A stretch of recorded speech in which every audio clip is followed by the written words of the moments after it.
16-year-old Fazan Ahmed died from his injuries on Sunday evening. Nicola Hazler reports. The teenager from Hemel Hempstead was struck by a blue car which failed to stop on Jupiter Drive shortly before 8:30 on Friday. In a statement, his family said they are devastated beyond belief and are appealing for anyone who knows the driver or who has information to contact the police. Hertfordshire Police say the vehicle could have been abandoned and are asking anyone who sees a blue car with a broken windscreen and front-end damage to contact them, as well as any mechanics who may have been asked to repair one. All 43 police forces in England and Wales have signed up to a new voluntary code of conduct for how they use their controversial powers to stop and search members of the public. They've agreed to record every outcome of stop and search, and officers will need higher authorisation to stop someone without grounds for suspicion. The Liberal Democrats will today put forward plans to make it compulsory for state schools to provide sex and relationship education to children from the age of 7. The party says the lessons would be age appropriate. A man from Aylesbury is fighting to preserve an historic building which he wants to turn into a restaurant with a great train robbery theme. Jonathan Gilpin has offered to buy the old police station, but the council plans to demolish it as part of the town centre redevelopment. More from Lee Agnew. The work is part of the long-term plan to transform Aylesbury into a hub for culture and the arts. But Mr Gilpin says this building should be preserved and the Great Train Robbery would be an ideal theme. Bucks County Council say the demolition of the old police station is a key part of the development, as it will allow access and much-needed car park space. In football, MK Dons play the biggest game in their 10-year history tonight as they host Manchester United in the League Cup second round. It's a sellout at Stadium MK with more than 29,000 tickets sold. The weather becoming drier and brighter with temperatures up to 20 Celsius. And get the latest news and sport online at bbc.co.uk/3counties. BBC Three Counties Radio's big tour of beds, hearts and bucks. Well, it's at the moment a thriving town. It's certainly on the up. All this week, we're featuring Aylesbury. People are friendly, nice little markets. I've just lived here all my life. I wouldn't live anywhere else. It's all about where you live. The bell came from the old Friary, which gives the name to the Friary Square in Aylesbury. The big tour of beds, hearts and bucks. BBC Three Counties Radio. Chunky Mungalicious. Yes. If you missed yesterday's show, and let's be honest, you did. I mean, you weren't listening, you didn't actually miss anything. Well, we played what is either the best song in the world or the worst song in the world. It starts like this. Chunky Mungalicious. Yeah, I'll give you the clip later on. We're going to play the song after 6:30. I genuinely think the future of music is named Allegra and is about 7 years old. That besides, lots of stuff to... Hey, nice T-shirt, Catherine. Thanks very much. Thank you. There we go. Hey, Kelly Betts is back. Hey. What happened? When? Wagwan. Hi. Yeah.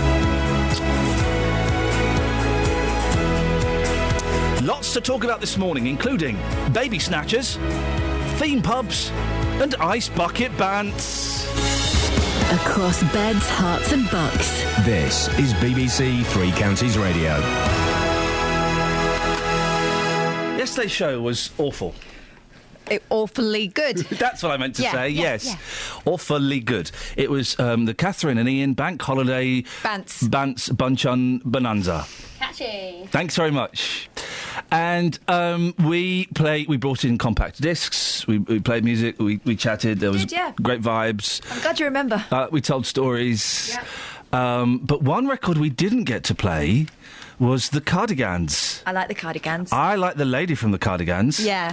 I like cardigans generally, and I think all of us now are thinking about reaching for ours. It's a bit chilly. I pulled mine out this morning, and it was so cold I put it back. Did you? And the cardigan I'm referring to. Yeah. Could you speak into your microphone, Kelly? Hello. It works. Oh, no, hang on, I pressed the wrong button. Hang on, oh, blimey. No, I got the wrong thing. Hang on a minute. I'm going to play a Cardigan song, I know, but I need to... Which one are you going to play? Well, we're going to... No, that's not it. Hang on a minute, this one. No, that's not the Cardigans. That's Simon's. Yep, no, hang on. Sounds good, Like a Japanese cowboy. I once sung in a Japanese country and western bar. Did you? In Kyoto. My wife and I went to a Japanese country and western bar in Kyoto. There were 5 other people in the audience, and there were 8 people on stage. Japanese cowboys. And then in the interval, the 5 other people in the audience left. And so it's just me and my wife. And I got chatting to the lead singer, and I said, oh, I'm really enjoying it. He said, oh, do you want to come up and sing with us? He's saying it all like in really bad English. I said, yeah, all right. Do you know Rhinestone Cowboy? He said, yeah. He said, we'll get you up if you want. I was like, all right, this is weird. This is my wife, me here. So they got up on stage. So the audience was your wife? Yeah. So they got up on stage and they did some songs. And then the guy went, I won't do the accent. Is there anybody here who wants to sing with us? Wow. You, sir. You. Point to me. Do you want to sing with us? I said, yeah. Do you know Rhinestone Cowboy? He says to me. I said, yeah, I asked. Ladies and gentlemen, OK. Oh, the showman. What a showman. I got it on video somewhere. I'll dig it out. Anyway, that's not... I sang all that jazz in front of some Japanese people. Really? Yeah. I love the Japanese. I was really good that night. Mm. Yeah. I was on my game, jazz-wise. Really? Yeah. Were they Japanese cowboys? No, businessmen. Like a Japanese cowboy. Businessmen? Was this some kind of... thinking, I wonder where he is. Was this some kind of... you were dancing in your pants in front of Japanese businessmen? No, you've added that bit. I was fully clothed. Did you not say that? No. Why was that the image? Because I was singing all that jazz. Ah. You don't have to be partially nude. I see. Right, thank you. This is what I meant to play. Right, here we go.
squeeze that one out today. We didn't yesterday, and it's a corker. Now, 9 months after... 9 months after the abduction of a child from foster care in Hertfordshire, the County Council says it has no plans to change its policies and procedures when it comes to parental access. Now, we've known about this case for, months and months, but we can only tell you about it now as legal restrictions have just been lifted. The child's father was allowed supervised access to his baby, during which time he managed to lock the baby's social worker and foster parent in a room, take the baby to Northern Cyprus, which has no extradition treaty with the UK as far as anyone knows. They are still there. Oh, Joanne Orton joins me now from the child abduction charity Reunite. Good morning, Joanne. Hi, good morning. He locked the social worker and the foster parent in a room and escaped with the baby. That sounds incredibly surprising. It is, and to be honest, cases like this are actually quite rare. It's not very often that people will sort of manage to do things like that. The cases like that are quite rare, but child abduction in the UK is perhaps more common than we'd like to think, isn't it? Absolutely, yes, and it's on the increase. It rises year on year, not just in the UK but globally. It is a genuinely global issue. Do we have any numbers for the UK? Well, not specifically for the UK, because Reunite as an organisation deals with cases right across the world. Right. But certainly reported to us in 2012, there was 502 cases, which involved, I think, something like 722 children. But they're cases that are only reported to Reunite. So it is a much bigger issue. Who's doing it more, Joanne? In my head, I have an idea it's the dads doing it more than the mums. Is that right? No, completely wrong. Really? Is it the other way round? It's actually just over 70% of parental abductions are carried out by the mother. Are they really? What leads them...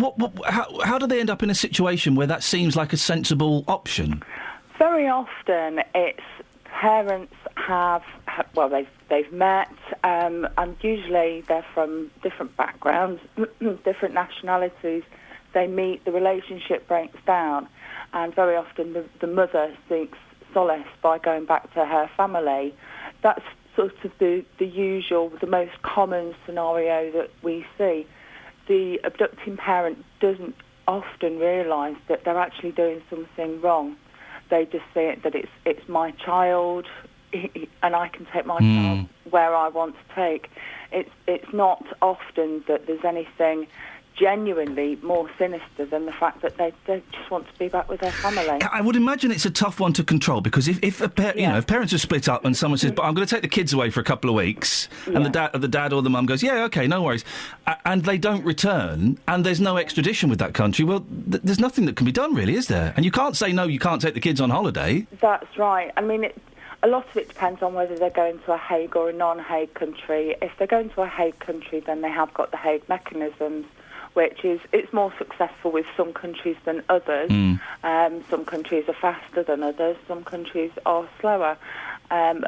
If you've got a country like Northern Cyprus, yes, it is very difficult, because you are then looking at using their domestic courts to go to try and get the children returned. So it very much comes down to their domestic process. And I would imagine, listen, my boys are on holiday for 2 weeks. I'm missing them terribly. I would imagine, that's just for 2 weeks. I would imagine that the parent who is left behind, it must be awful. It is. It's a terrible, terrible position for that parent to be in. And I think the biggest thing that they go through is obviously not just the grieving and the loss of their children being away, but it's the isolation as well. Many parents feel like it only happens to them. It's not. It's a much bigger issue. Joanne, if people want to find out more about Reunite, what's the website? It's www.reunite.org. Nice and simple. Thank you very much, Joanne Orton from Reunite. Right, 6:15, let's get the travel with James. Travel news for beds, cards and bugs. BBC Three Counties Radio. Thanks, Ian. Well, unfortunately, the M1 closed this morning northbound between 11 and 12. That's Dunstable up to Flitwick. There was an accident, a serious accident, at around 1 this morning involving a car and a lorry. The motorway's been closed since just before 2. It's expected to be closed until around 7 this morning. That's the latest from the police. There is a diversion. You're asked to follow the hollow triangle signs via the A505 into Luton and then out to Houghton Regis, on to Toddington, back onto the M1 at junction 12. And as a result, very slow through Dunstable. Church Street already slow moving. Luton Road up to the High Street North, and then the A5, the High Street through Dunstable northbound, really slow with diverting traffic. East Coast main line disruption up towards Scotland because of overhead line problems. Well, actually up through Cambridgeshire as well. There are problems with the overhead wires, so that's the cause of the disruption on East Coast, and also First Capital connects. And the Metropolitan line into London suspended Chalfont and Latimer to Chesham because of a signal failure. James Worley, BBC Three Counties Radio. Thanks very much, James. 6:17. It is Tuesday, the 26th of August. I'm Iain Lee. These are your headlines on BBC Three Counties Radio. A baby abducted from social services in Hertfordshire still hasn't been found a year after the child was taken. Tributes have been paid online to a 16-year-old killed in a hit and run in Hemel Hempstead. And in football, it's a sellout Milton Keynes Stadium, MK Milton Keynes, for tonight's match between the MK Dons and Manchester United. And coming up after this next trail for the JVS show, well, Kelly Betts is going to find us a good song to play. Aren't you, Kelly? Yeah. BBC Three Counties Radio.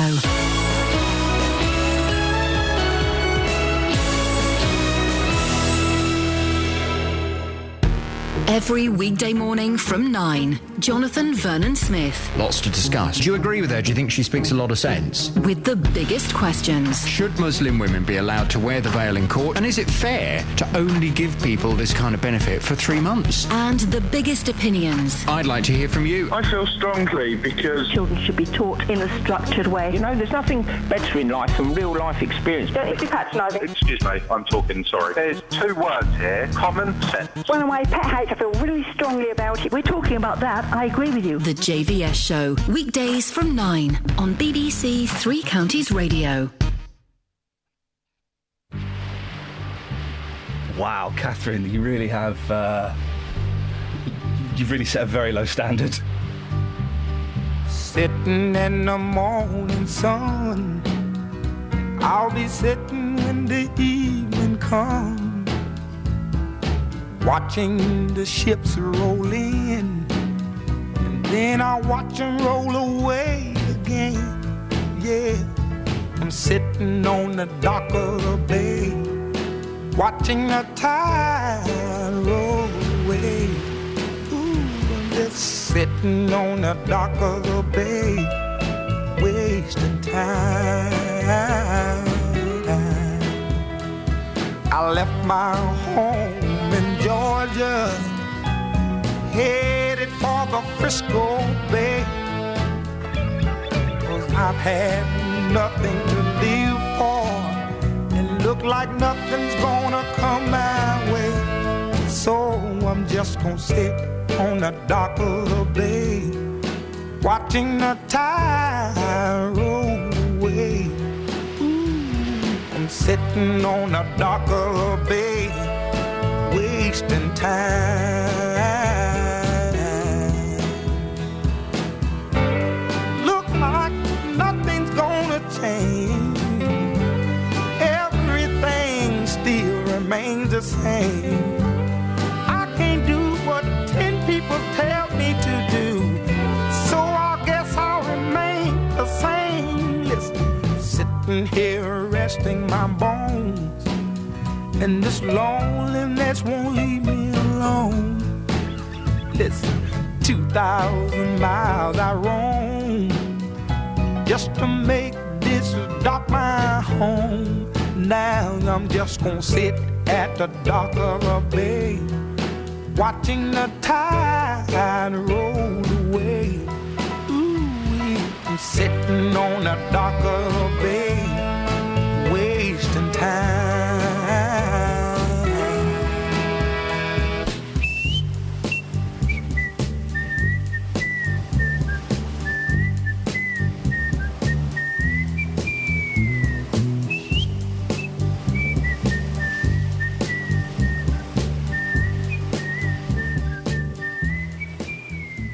eyes of the Lord. Morning, this is Iain Lee, BBC Three Counties Radio. Kelly Betts is there. I've not seen you for ages, Kels. You're right.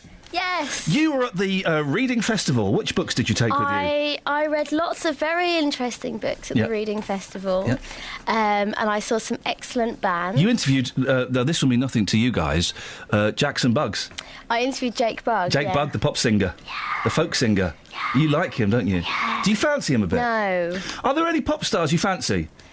Not really. Because I fancy loads of pop stars, and it seems a bit pervy now I'm an old man. Yeah. I mean, that Justin Bieber's cute, isn't he? I'm joking. For me, as you know, Catherine, it's all about... Rita Ora. There's Rita Ora, front page. Oh, yeah. I don't know, I think I fancy her a little bit. I didn't even know she was a singer until quite recently. The front page of The Sun.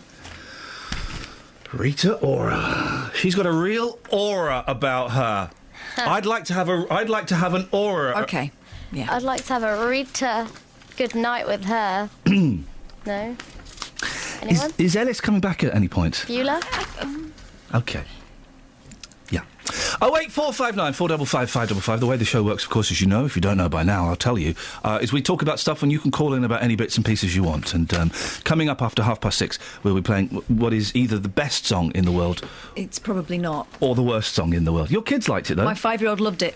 She's got no taste. That sums it up, doesn't it? 08459 455 555. Now to slightly more serious things. A Hemel teenager has died after a hit and run in the town on Friday. 16-year-old Fazan Ahmed was taken to St Mary's Hospital in London, but sadly passed away on Sunday night. Catherine has been looking into this. What do we know about this? Well, we know that Fazan was out walking in Jupiter Drive in the Highfield area of Hemel Hempstead just before 8:30 on Friday night when he was hit by a car, and the driver of that car did not stop. Oh, dear. It's understood that he sustained injuries to his head and back, which is why he was taken for specialist treatment at St Mary's in London, but unfortunately those injuries proved fatal and Fazan died in hospital on Sunday night.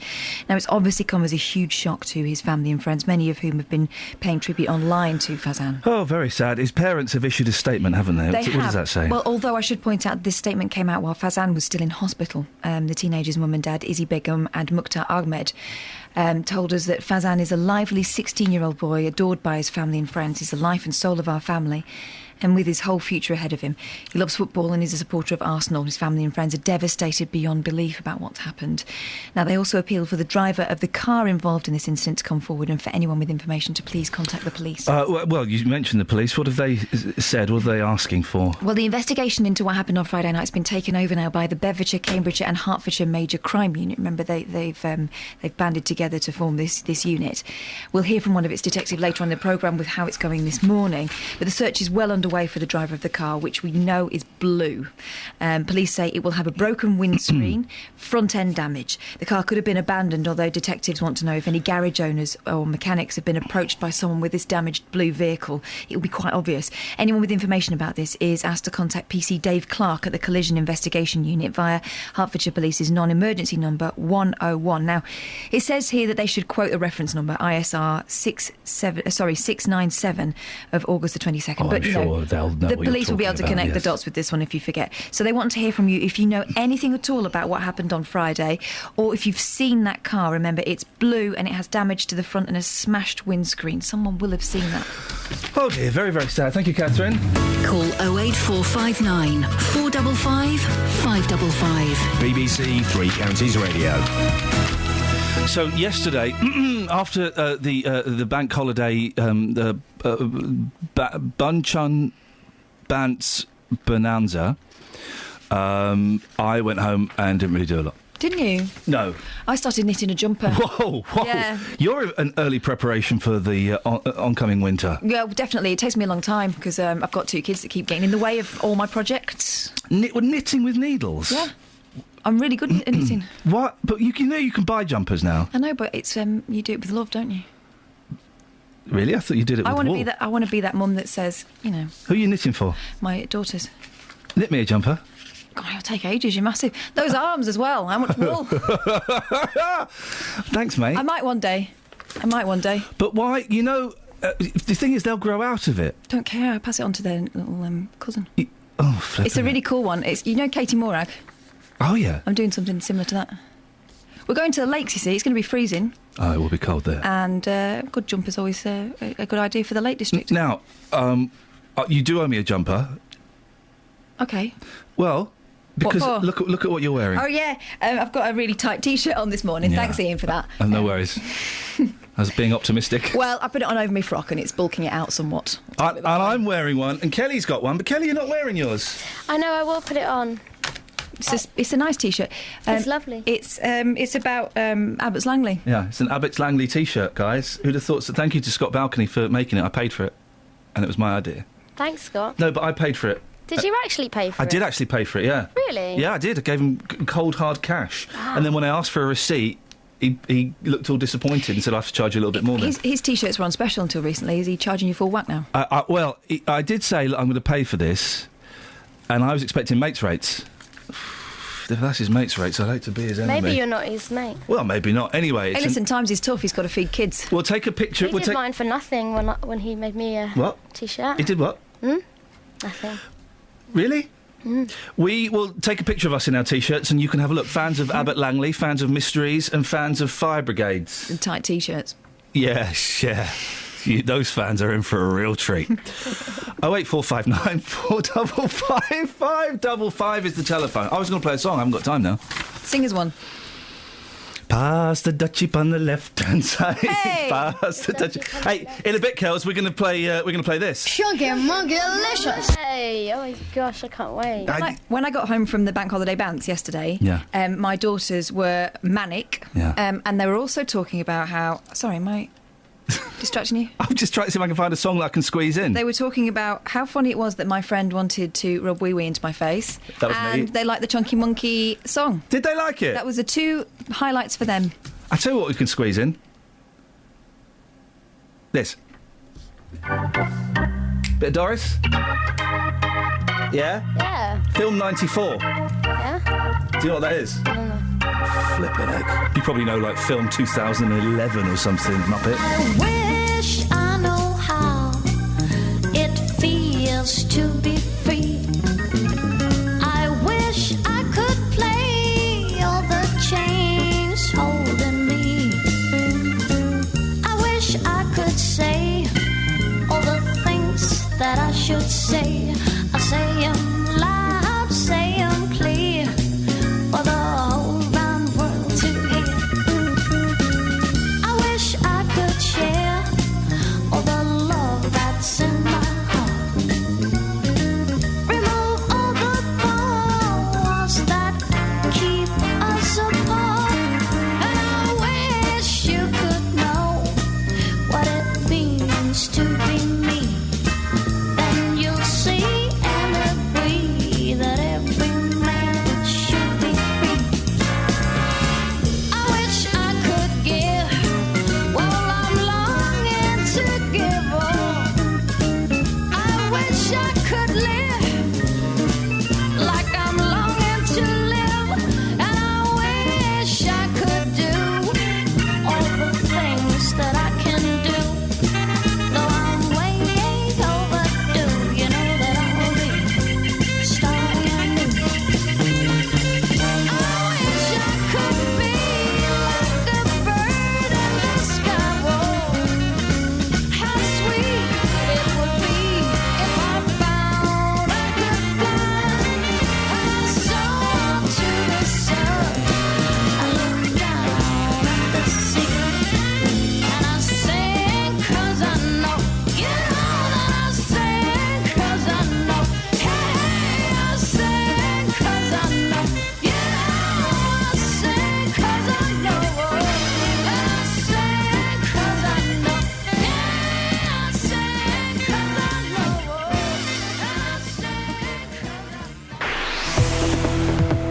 know. Travel news for beds, cards and bugs. BBC Three Counties Radio. The northbound M1 is closed this morning in Bedfordshire between 11 and 12, Dunstable to Flitwick, for investigation work after an accident that happened in the early hours of this morning.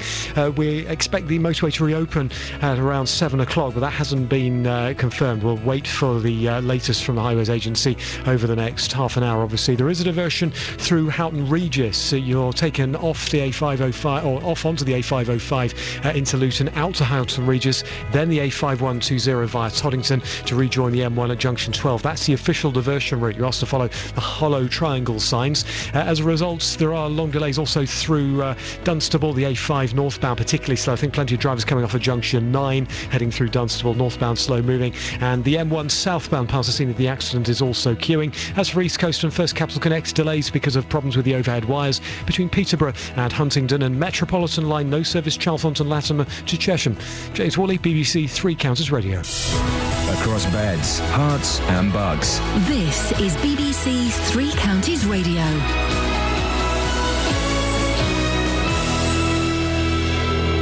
It's 6:30. I'm Jane Killick. Hertfordshire County Council says it isn't reviewing the way that children in care can meet their parents, despite the abduction of a baby the local authority was looking after. The baby's natural father took the child to northern Cyprus with the mother. Tributes have been paid online to a teenager who was killed by a hit-and-run driver in Hemel Hempstead. 16-year-old Fazan Ahmed died from his injuries on Sunday evening.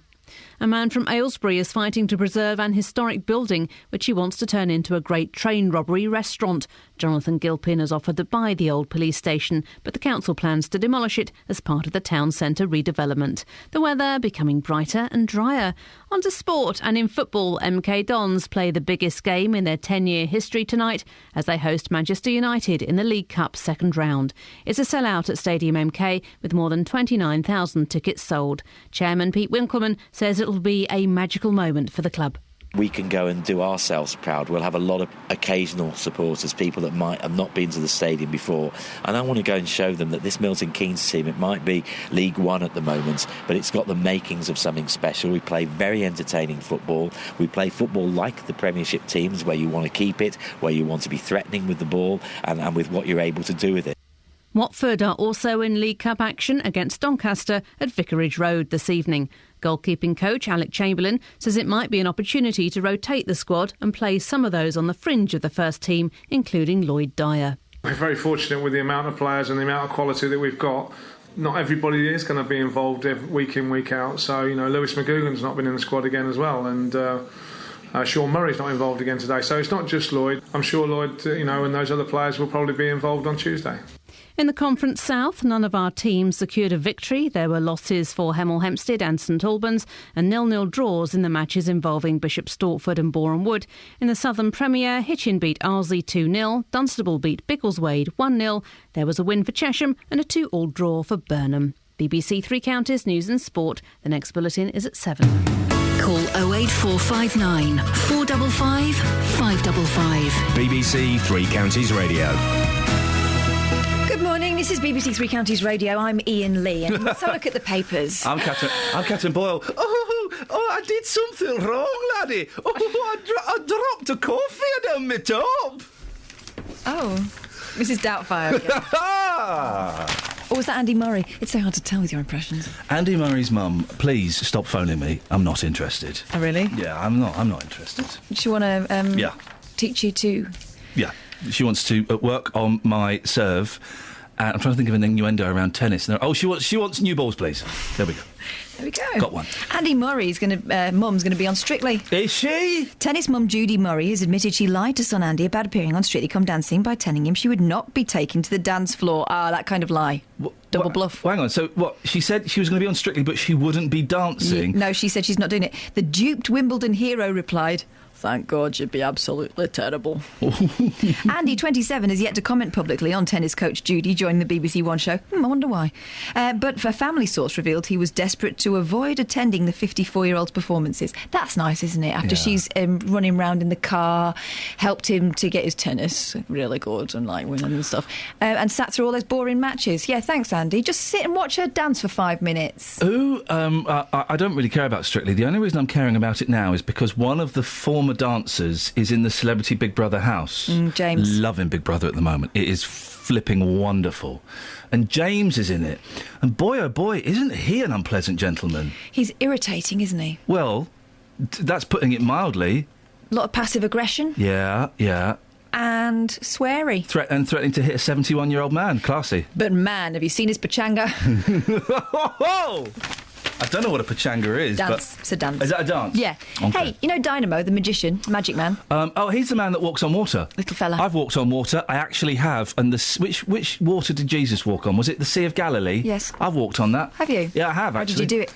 Not telling you. I'm holy. It was a trick. Yeah. There was a small platform just underneath the water. Oh. I wish I could find the footage, because it did not look good. That's you out of the magic circle. Hey. Telemagician Dynamo has thanked school bullies for his success. What? He's thanking school bullies? Why? Thanks, please, don't hit me again, thank you! The star, 31. Oh. I hate when famous people are younger than me. Here's the thing. Oh, go on, I'll tell you in a second, go on. Was taught by his great-granddad after asking him for help against thugs. Bradford-born Dynamo, real name Stephen Frayne, said... Oh, is that... Oh. If I hadn't been stuck in wheelie bins, I'd never have asked him. Bending back his finger, he added, if they threatened to break my bones, I'd say, you can't, I'm invincible. And then do that. Yeah, and then they smacked him in the ghoulies. Guess how old... This is the thing that always puts my life into perspective. Not so much now I'm an old man, but when I was a young man. How old was George Harrison when he left the Beatles? Oh, gosh, about 26. 26 years old. He was... Because they look like old men. Towards the end of the Beatles, they look like they're in their sort of late 30s. Beardy, though, wasn't it? Beardy. He was 26 years old when he left the Beatles. But he was the baby of the band, wasn't he? How old was he when they started out? 16? Something like that. But, I mean, Paul's only a couple of years older. Oh. Ringo's was about 40 even then. Hey, Kelly? Yeah. Do you want to hear this song? Yes, please. Right, this is Allegra. Oh. Yeah. This is Chunky Monkey. Yeah. This is, and it starts like this. Chunky Monkey Delicious. Right, and you think that's the best bit. It gets better. Yeah, well... Depends what better means. My mate made a mixtape for me for my birthday, and this song, it popped up, it's track 12, and I played it 15 times in a row because my head simply could not understand it. Now, I'm not suggesting we do that today. Maybe tomorrow. Maybe. You've heard it. You can't make your mind up either, can you? You know, I have a certain tolerance for these things because I live with two very small girls who do this all the time. Yeah. You know, if you've not had children recently, this might get on your wick. See you on the other side. If you have got children, go to your happy place. See you on the other side, guys. Chunky Monkey Delicious.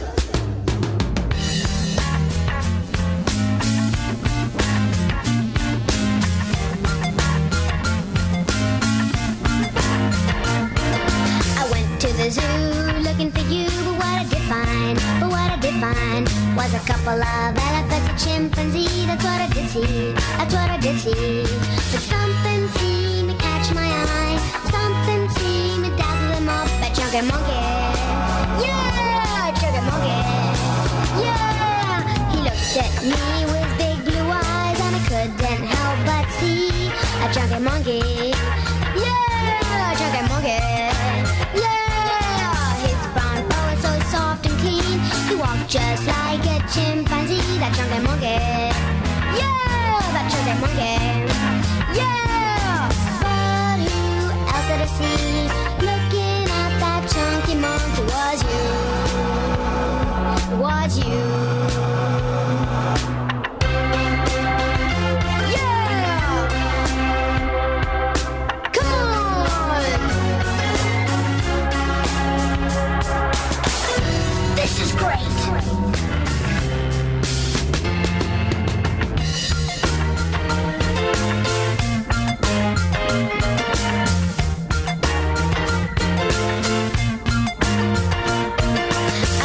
The zoo looking for you, but what I did find was a couple of elephants, a chimpanzee. That's what I did see.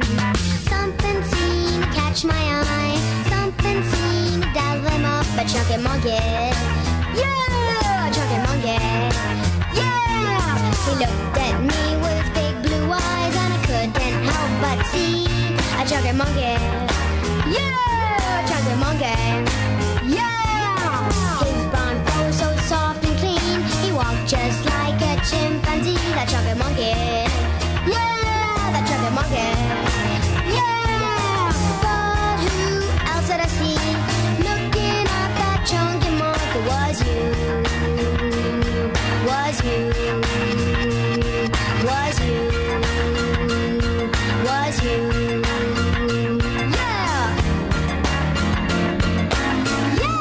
Get ready for Elvis.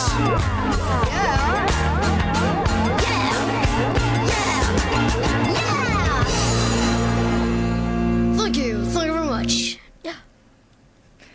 Kelly Betts. Yes. I didn't know I sang that. It did sound like you.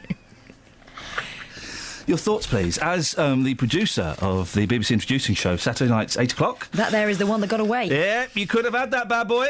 It started and ended in a way that I didn't expect. Yes. And the middle? And the middle, I was wondering where it would go next. Yep. And it did go there. Didn't it just? It just went. And it was short. Yes. That's a tip for all budding musicians in their bedrooms in Beds, Herts and indeed, what's the other county? Bucks. Yeah. Yeah. Thanks, Kelly. Anytime. OK, should we play it again? Yes. That's the only way... Chunky Munky-licious. It's the only way for it to work. You have to do it in a loop, continuously. No, maybe not. Oh. What have you got in the papers, Kath? You got a gnome? Sorry? In the garden? No. Do you fancy a zombie? Oh, yes, I do. Brits apparently are flocking... No, they're not. Come on. Let's stop this silliness. They're not flocking. Some people have bought some stuff. Yeah. Brits are flocking to decorate their gardens with life-size zombies. Grisly ornament sales are up tenfold and stores are thanking the hit TV show The Walking Dead. Top sellers are a £19.99 resin head and a flesh-hungry ghoul clawing the ground for $79.99. That's an expensive joke. That's a lot of money for some ghoulies. Online store Garden 4 Less boasts its reanimated corpse sculptures include grotesque detail, and bosses at Ruxley Manor Garden Centre in Sidcup, Kent, called their range very popular. Wow, that's a story about nothing, isn't it?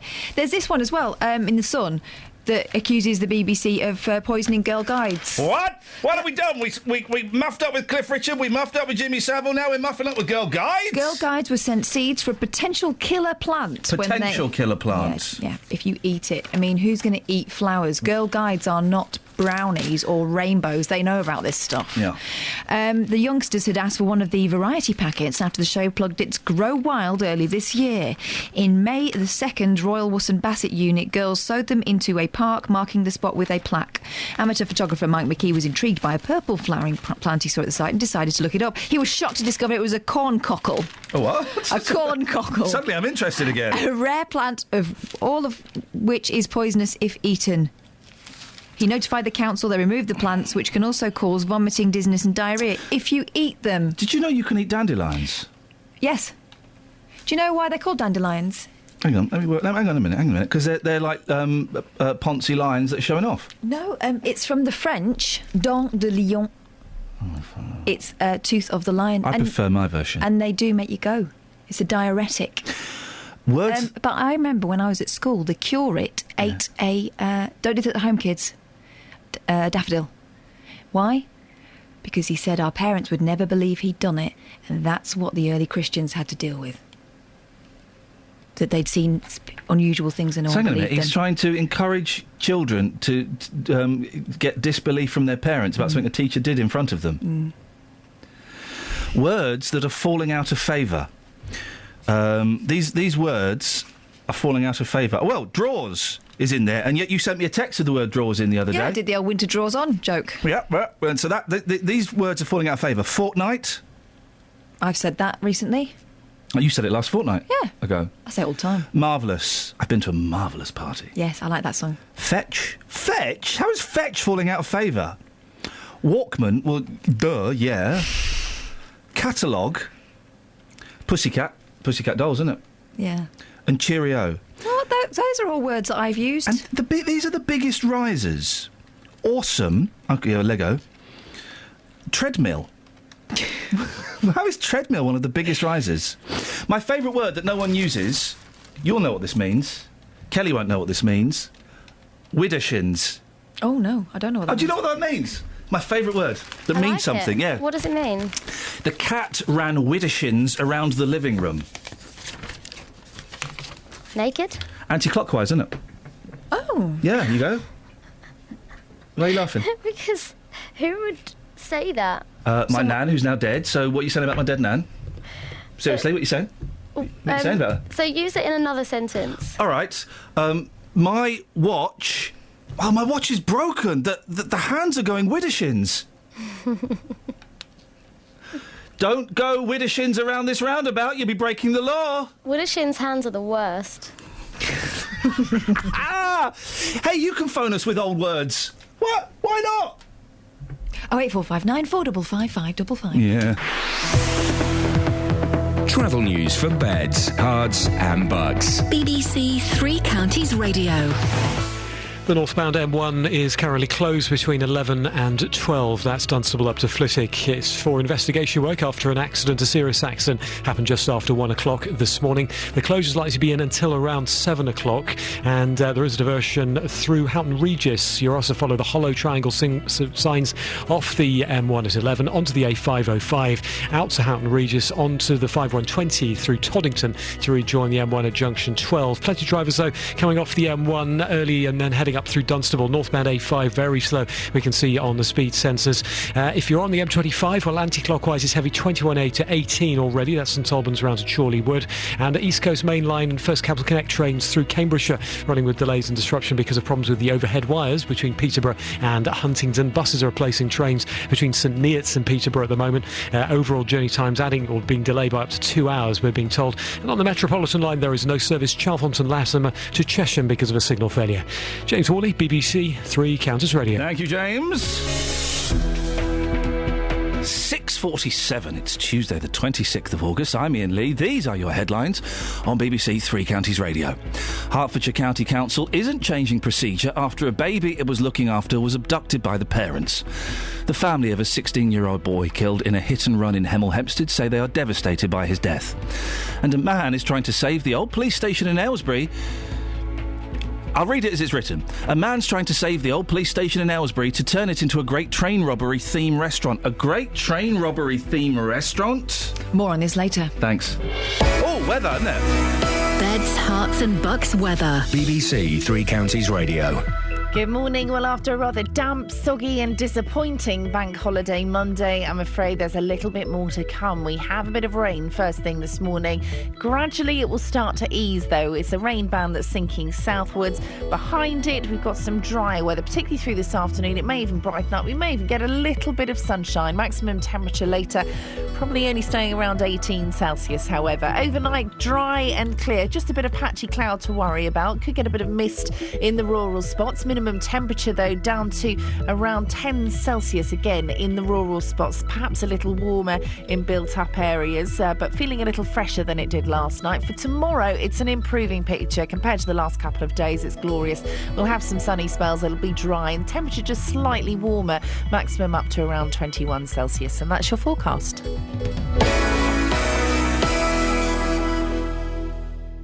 BBC Three Counties Radio's big tour of beds, hearts and bucks. Quite a pleasant market town. Well, it's at the moment a thriving town. It's certainly on the up. All this week, we're featuring Aylesbury. People work well together. There's a nice feeling. There are friendly people. People do smile at each other on the street. Nestling in the Chilterns, lots of nice countryside round, you know. Inviting everyone to where you live. Very pretty with all the hanging baskets they've done this year. The big tour of beds, hearts and bucks. The bell came from the old Friary, which gives the name to the Friar Square in Aylesbury. From BBC Three Counties Radio. You had a fact about Aylesbury. What was that? It's a very nice place to be. Yeah. A Whole Lot of Love is the greatest riff. I got a whole lot of love. I got a whole lot of love. You know, a funky riff is called a lick. Did you know that? You can have that. For years, it was the instantly recognisable guitar riff that kicked off Top of the Pops. Top of the Pops. Now, more than 4 decades after its release, Led Zeppelin's Whole Lot of Love has been named the greatest of all time in a list of 100 compiled by music critics. Do you want me to run down the top 10? Money, Pink Floyd. I hate Pink Floyd. Do you? Yeah, rubbish. Why? The only good song they did was See Emily Play with Syd Barrett. The rest, tedious tosh. Next. You Really Got Me. The Kinks. Oh, I like You Really Got Me by the Kinks. If I were quicker, I'd be able to play the Dave Luton, but I can't. Thank you. Money for Nothing, Dire Straits. Dire Straits, awful band. Down Down, Status Quo. Yeah, good. That is good, baby. My favourites, The Smiths, How Soon Is Now. I've got that one. Layla, Derek and the Dominoes. Yay, that is a cracking record. They said Derek, it was really Eric. Eric Clapton and his He was too shy to put his name in the band. Oh. I think. Smoke on the Water, Deep Purple. Back in Black, AC/DC, I'm not going to try and do that one. Sweet Child of Mine, Guns N' Roses. And I spoilt it by telling you beginning Whole Lot of Love, Led Zeppelin. Oh, well, yeah, no tension there. Well, let's hear Phyllis Nelson doing a lick. Is that? It's not funky enough. Oh. So give me a funky You need like lick. a Bootsy Collins. Give me a funky lick. Go on. Get lost. Oh dear.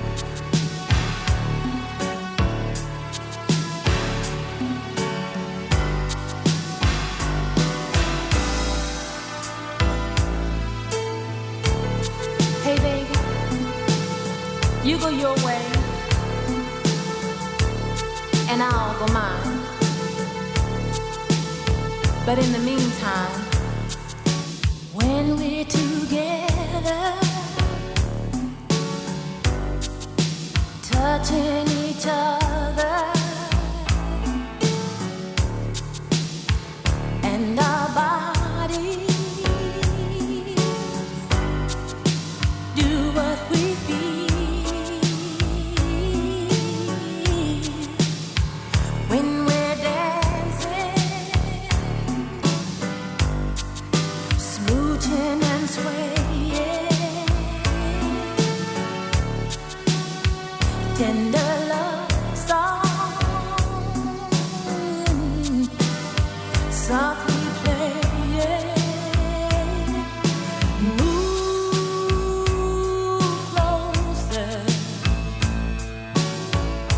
Move your body real close until we feel like we're really making love.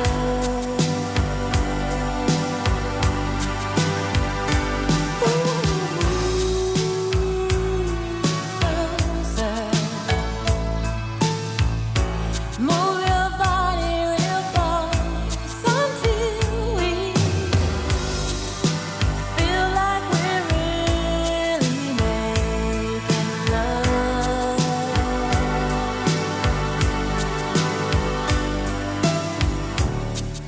So when I say sugar and I whisper I love you, well, I know you're gonna answer in the sweetest words, saying, my pretty lady, I love you too. Well, there's much room for passion. Ooh, no, no, there's no room for fears. When the love flows smoothly between us, baby, my dear,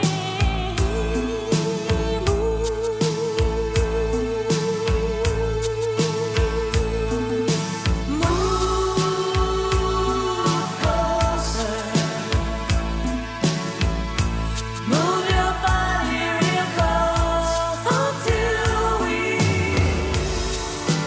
feel like we're really making love.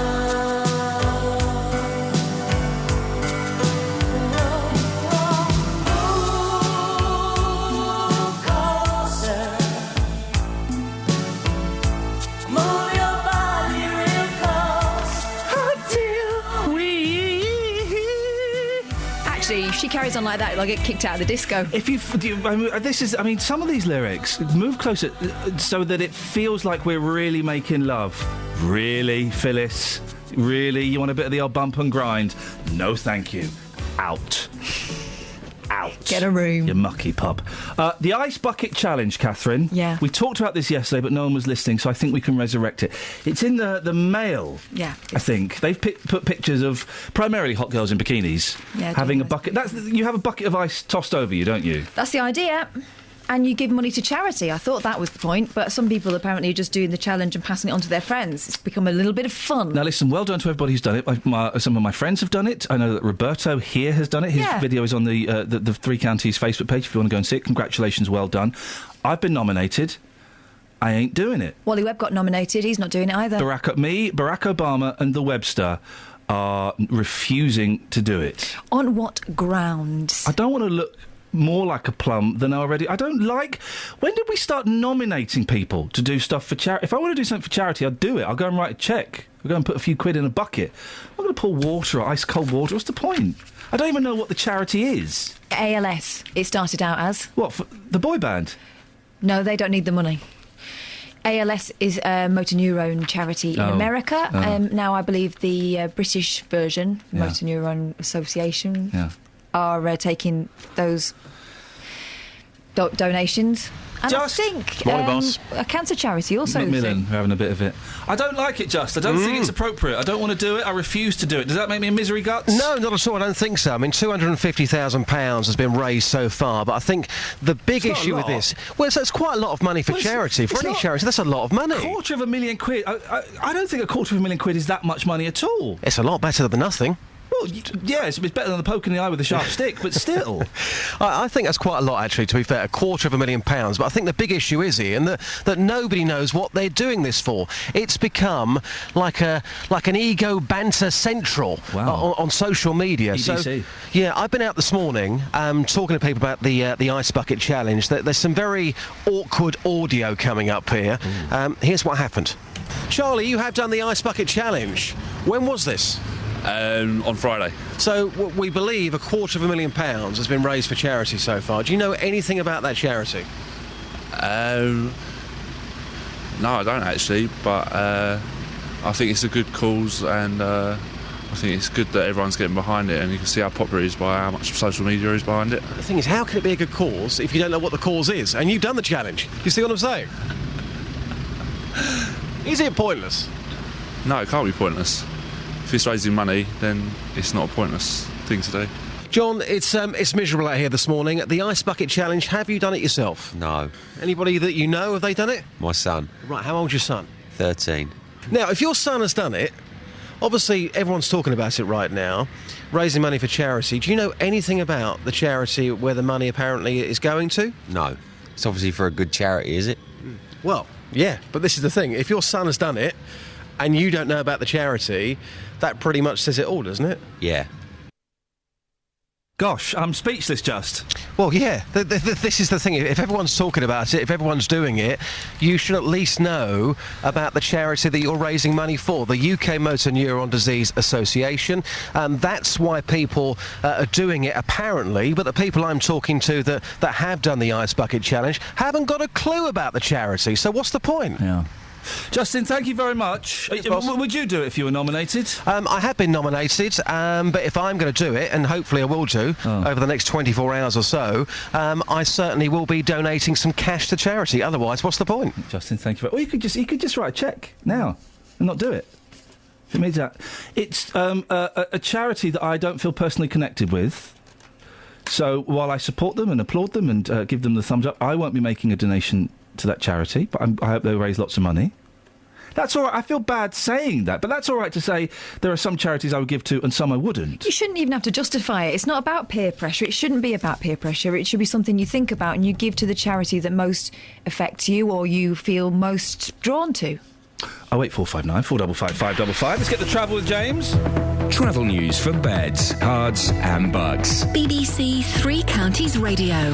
Thanks, Ian. The northbound M1 is closed between 11 and 12 Dunstable to Flitwick for investigation work after a serious accident in the early hours of this morning. It's queuing for 3 miles on the approach. There is a diversion that takes you through onto the A505 up through Houghton Regis and then via Toddington on the A5120 to rejoin the M1 at junction 12. Southbound past the scene really slow. Back of the queue now is at junction 13. So that's again 3 to 4 miles of slow traffic and really slow on the A5 northbound through Dunstable.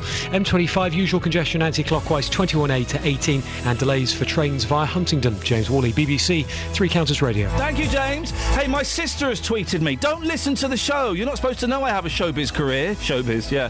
Her favourite word, I may mispronounce this, petrichor. Do you know what that means? Oh, it's a corker.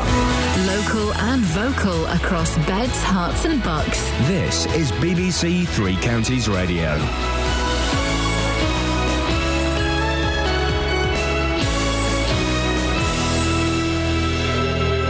It's 7 o'clock. I'm Jane Killick. The headlines. No review of policies in Hertfordshire after a baby in care was abducted.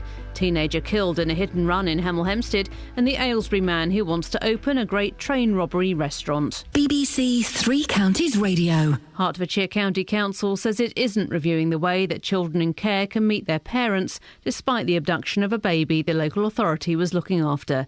The baby's natural father locked a social worker and a foster parent into a room during a religious contact visit in Bishop Stortford before flying out to northern Cyprus with the mother. Joanne Orton is from the child abduction charity Reunite. Cases like this are actually quite rare. It's not very often that people will sort of manage to do things like that. Reported to us in 2012, there was 502 cases, but they're cases that are only reported to Reunite. Tributes have been paid online to a teenager from Hertfordshire who was killed by a hit-and-run driver in Hemel Hempstead. 16-year-old Fazan Ahmed died from his injuries on Sunday evening. Nicola Hazler reports. The teenager from Hemel Hempstead was struck by a blue car which failed to stop on Jupiter Drive shortly before 8:30 on Friday. In a statement, his family said they are devastated beyond belief and are appealing for anyone who knows the driver or who has information to contact the police. Hertfordshire Police say the vehicle could have been abandoned and are asking anyone who sees a blue car with a broken windscreen and front-end damage to contact them, as well as any mechanics who may have been asked to repair one.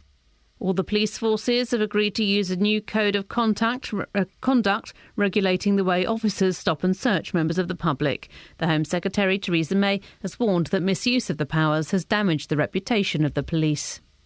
Many commentators think Alex Salmond of the SNP won the second and final televised debate about Scottish independence. His exchanges with Alistair Darling of the Better Together campaign about the currency, North Sea oil and the welfare state were often bad-tempered. The referendum takes place next month. A man from Aylesbury is fighting to preserve an historic building, which he wants to turn into a restaurant with a great train robbery theme. Jonathan Gilpin has offered to buy the old police station, but the council plans to demolish it as part of the town centre redevelopment. More from Lee Agnew. The work is part of the long-term plan to transform Aylesbury into a hub for culture and the arts. But Mr Gilpin says this building should be preserved and the great train robbery would be an ideal theme. Bucks County Council say the demolition of the old police station is a key part of the development, as it will allow access and much-needed car park space. In football, MK Dons play the biggest game in their 10-year history tonight as they host Manchester United in the League Cup second round. It's a sellout at Stadium MK with more than 29,000 tickets sold. The weather becoming drier and brighter with temperatures up to 20 Celsius. And get the latest news and sport online at bbc.co.uk/Three Counties.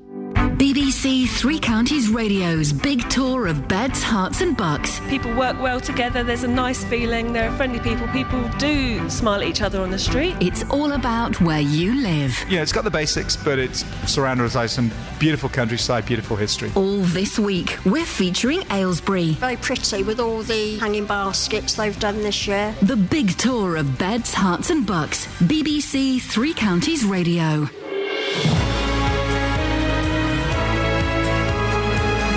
Morning! Iain Lee, BBC Three Counties Radio. It's Tuesday, it's wet, it's miserable. That was a nice summer, nearly Christmas. Coming up on the show, baby snatchers, theme pubs and ice bucket bans. I don't get the ice bucket challenge. And listen, while I wish the charity, I've forgotten already, I wish the charity, the Motor Neurone Disease, thank you very much, Association, thank you.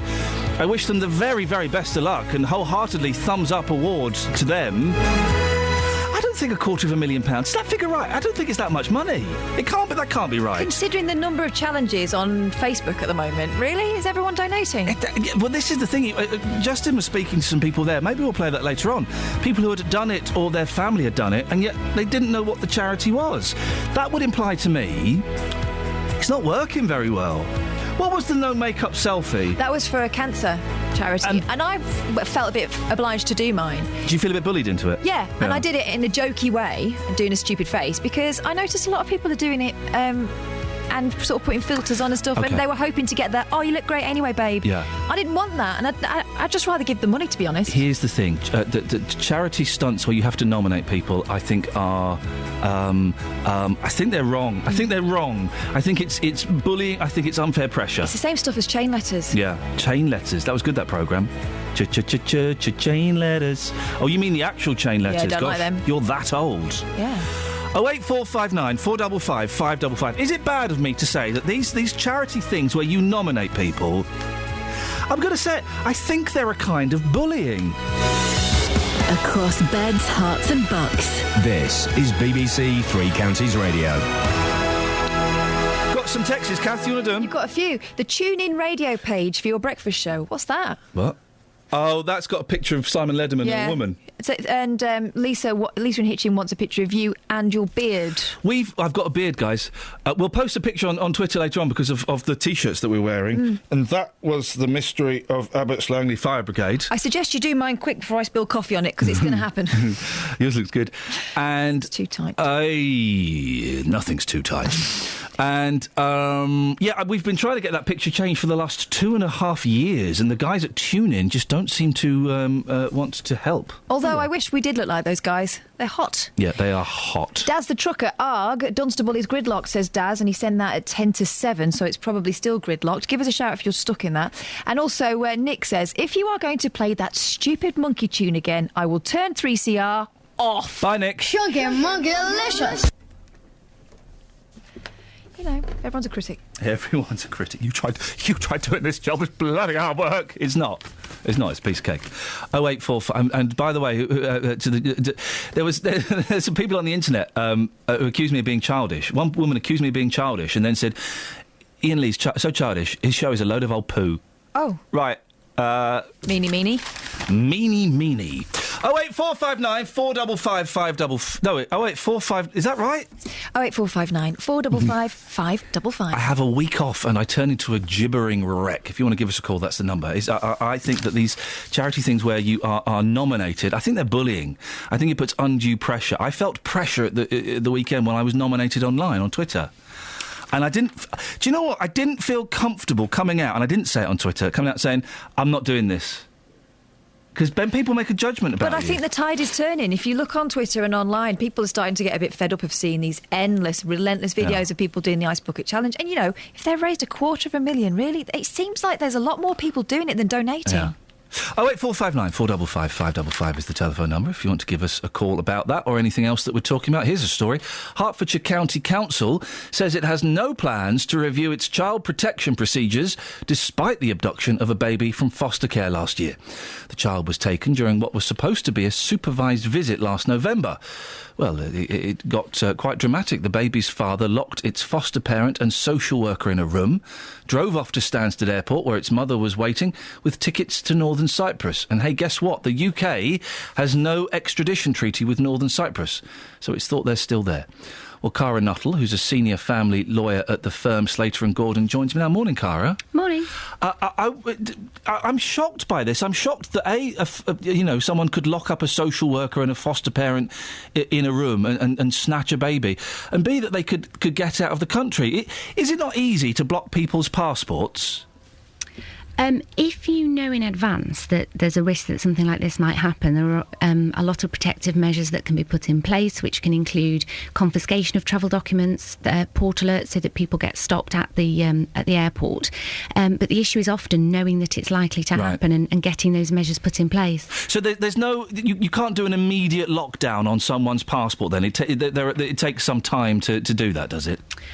It can be done very quickly and on short notice, but it's just a case of by the time, obviously, you've gone through the process and that notification has been sent out, if people have been very quick, then sometimes you can miss it. Also, the system itself is actually quite hit and miss. So getting something like a port alert is no guarantee that somebody will be stopped. And unfortunately, there are sometimes cases where people do slip through the net. Now, obviously, we don't know the full background to this story, but what's striking me as interesting and slightly odd is that both parents have abducted the baby. I would imagine that's quite unusual, that it's normally one or the other of the parents that does it. It is. So parental child abduction where parents have separated is actually relatively common. There was about 650 children abducted last year in and out of the UK. And that's often the case where, for example, you've got a couple with international links. One of them wants to go home, or one of them has moved abroad and wants the children with them. So that's not terribly unusual, and certainly worldwide it's a very big problem. Whereas the cases where both parents act together are, of course, much more rare. And it would tend to be in a setting where they're facing a situation whereby the child or children are being taken away from them. The baby was in foster care. There must have obviously been an important reason. Do you think that the baby's been let down? I think it's hard to say because without more information about the case, for example, what the risks were that led to the child being taken into care, it's difficult to know to what extent this was something that should have been foreseen. And certainly it sounds as though it was, very dramatic and very unexpected. Locking two adults in a cupboard is certainly not usual behaviour, and it's the extent to which anybody should have been expected to have seen that or something similar coming. I suppose I'm trying to look at it from the parents' point of view, and if my boys had been taken off my wife and myself and we felt that we had been wronged in some way, then we would do anything we could to get those kids back, I suppose. Yeah, and I think, again, it's a case of trying to understand the level of desperation that a particular set of parents are feeling and how they're likely to go about acting on that. In care proceedings, you see some very dramatic events at court, for example, where, people are facing the realisation that their children are being taken off them. Oh, it must be incredible wrench to have that happen. Oh, yes, and I don't think anybody who hasn't been through it can possibly imagine. But equally, it's about people understanding that there's a process that they have to go through. They have their opportunities to put their case forward within the proceedings, and obviously measures like this are only likely to make the situation far, far worse. If they're still in Northern Cyprus, that's it, isn't it? No extradition, there's nothing we can do. There are international child abduction treaties, so to speak, around the world. There's different ones depending whether countries are in Europe and worldwide. Not all countries are signed up to them, and that's where the problem lies.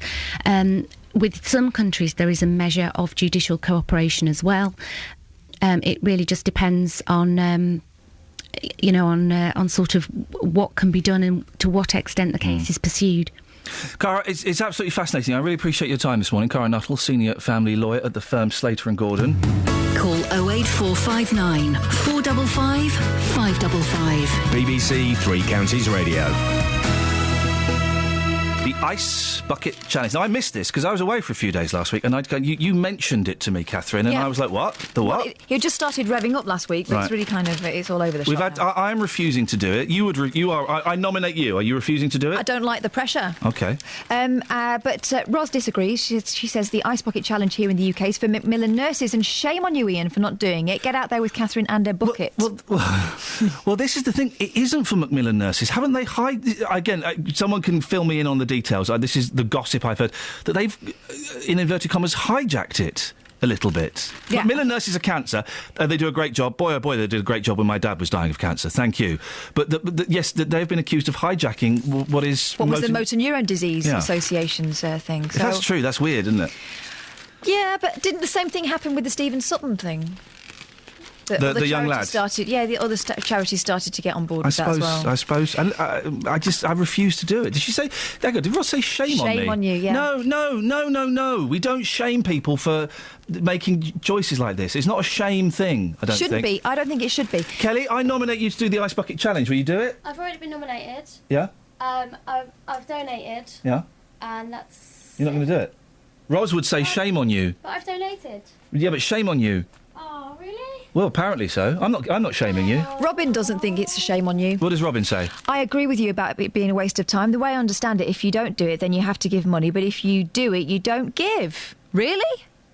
Jill says, I agree with you guys. Challenges of this ilk are like chain letters and bullying. I refuse the no-make selfie, despite my mum dying from breast cancer.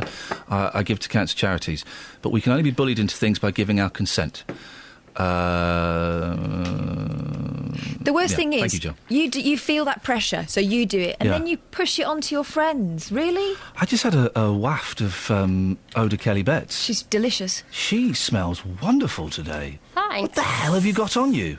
Just natural... Lynx. Natural, niceness. Wowzers, it smells great. You should bottle that and sell it. Thanks. Jeffrey's on the line. Morning, Jeffrey. Morning, Ian. What you got for us?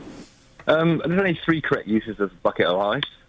The first is if you're holding a garden party and you want to chill down your white wine or a G&Ts. The second is to calm down an excited dog. And the third is to wake John Wayne up after he's drunk too much Jim Beam, Jack Daniels or Wild Turkey. Other bourbons and whiskies are available.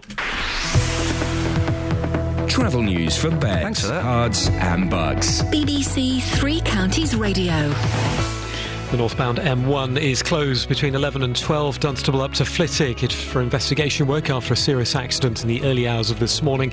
We were told there was hopefully going to be a reopening at 7. That's not happened. In fact, I can see the closure point on camera and the cones are still out. As a result of the closure, long queues, a 3-mile queue on the approach northbound. Southbound is very slow past the scene. Back of the queue is now before junction 13. That's the Bedford turn all the way down past the accident. The official diversion route, if you're on the northbound M1, is through Houghton Regis and then through Toddington to rejoin the M1 at junction 12. That route really slow.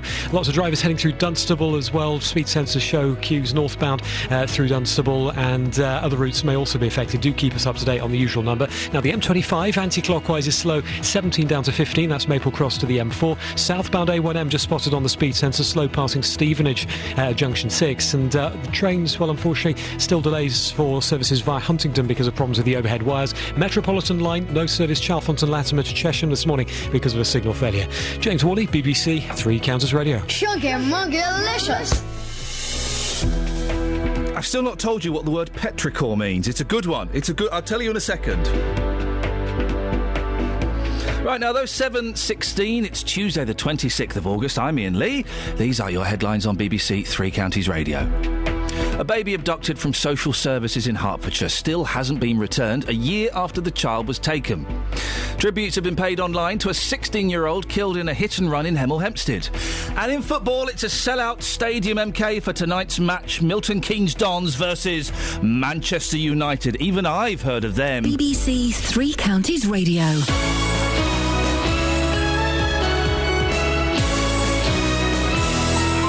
If you've missed any of the programmes from the last week, you've missed things like this. We've been talking in the studio about the language that people use around illness, chronic illness, things like cancer. I hope they play a clip from our show from yesterday. All again. Because people will have missed that. Someone dies, and if their treatment doesn't work, it's because somehow they felt negative about having a severe illness. I guess they're not going to... bbc.co.uk/Three Counties Radio. And there is absolutely no evidence whatsoever that anybody's mental attitude has any bearing on how they recover. Allowing you to listen. That wasn't us. You missed. bbc.co.uk/Three Counties Radio. No.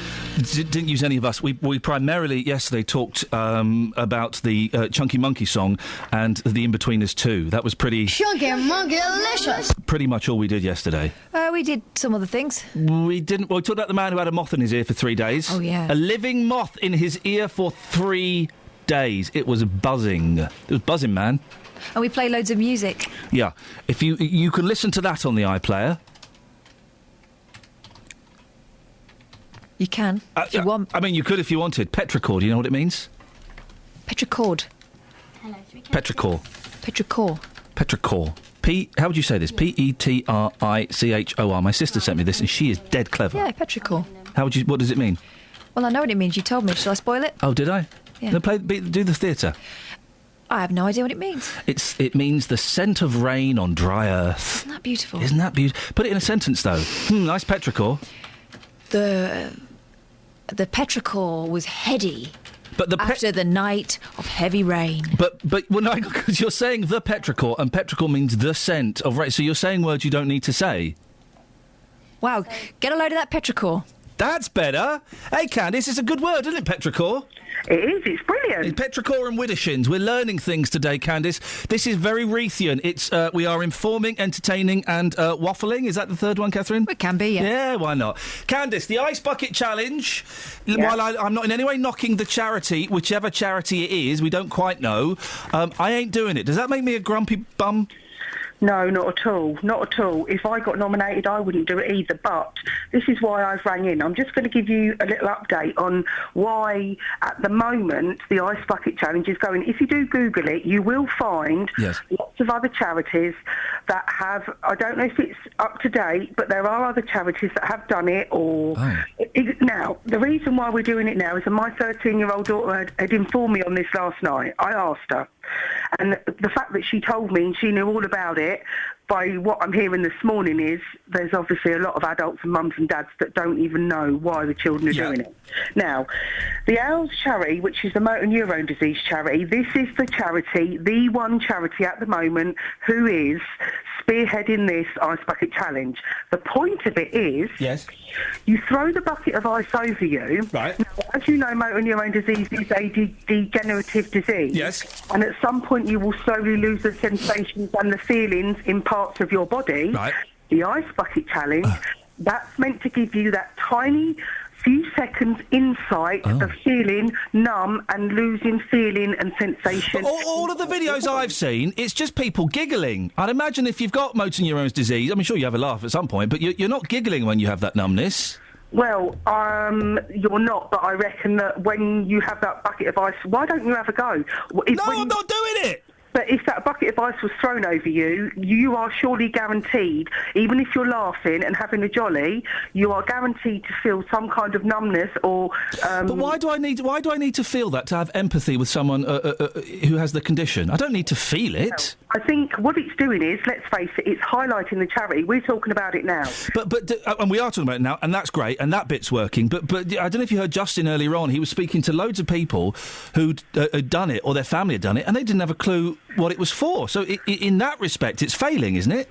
Well, of course, in that respect it is failing. But, example, I'm asking my daughter, who's only 13, that's done the Ice Bucket Challenge last night, and she was very aware on why she had done it. Well, now, the deal is, if you get nominated, this is what I'm told by my daughter, if you get nominated and you refuse to do it, then that's when you're supposed to give this small amount to the charity. I don't want to.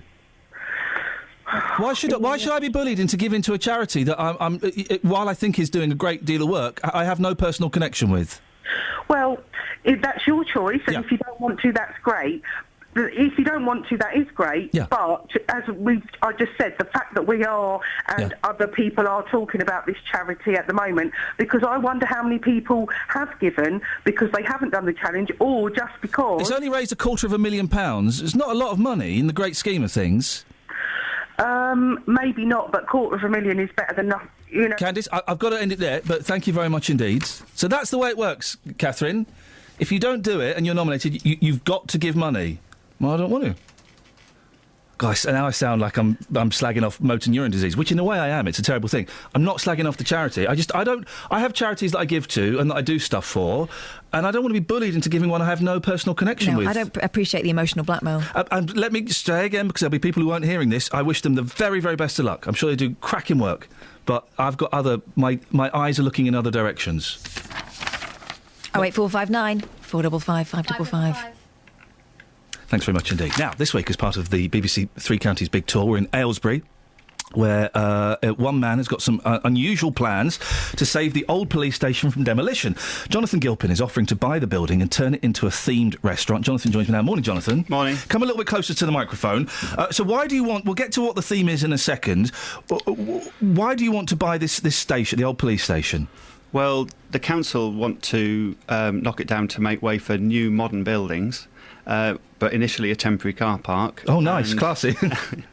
And these buildings are quite iconic in Aylesbury, and a lot of people recognise them when they drive into the town. They're right before you, and I think there's a lot of life left in them. I actually looked at purchasing them prior to the council purchasing them, and turning them into something like the Crazy Bear or Malmaison, where you're harmonising an old historic use with a modern functional use. Yeah. But you've come up with a theme. Yeah, well, the theme sort of evolved. Right. Originally, I was thinking of trying to keep it as much like a police station as possible, but having a restaurant in it.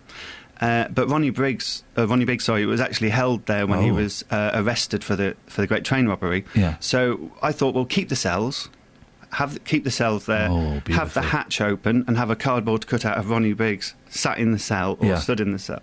And that would be a great feature on the way to the toilets. Yeah. And this kind of evolved into the Ronnie Biggs theme when it's been reported in the Bucks Herald and so on. So it would be themed around the Great Train Robbery? Well, it would be themed around the old Buckinghamshire Constabulary, which was an independent police force before it actually became amalgamated to create Thames Valley Police.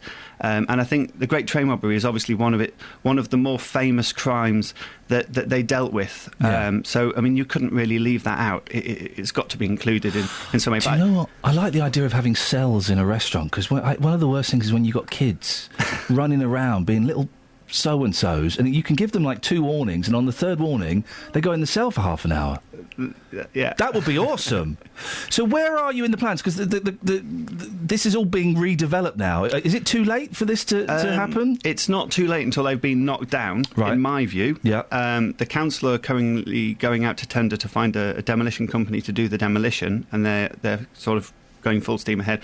What I've been trying to do is raise public awareness and raise public support, because most people I've actually spoken to aren't actually aware that the police stations are going to be demolished. Yeah. So the more people that are aware of it, and the more people that contact the council and so on, it really does make a difference. But I've approached the council and basically said if the best that you can come up with for this site is to create, because knocking down this building will actually only create about 7 car park spaces out of a 90 space car park. Really? So they can still keep an 80 space car park and the building and have the venue open. So to me, from a business background, this is a no-brainer. You know, this is actually a better use of taxpayers' money, because spending £750,000 to demolish a building to create 7 spaces that you can get £1 an hour for isn't really good business sense. Whereas keeping the building, keeping the car park, that's bringing more money into the town. And surely they should be encouraging as well, you know, the death of the high street. You know, the local industry, small businesses are you know, not doing particularly well. Surely they should be encouraging someone like you who's got a plan that's something a little bit different. Yeah, I think the council are really keen to get a lot of national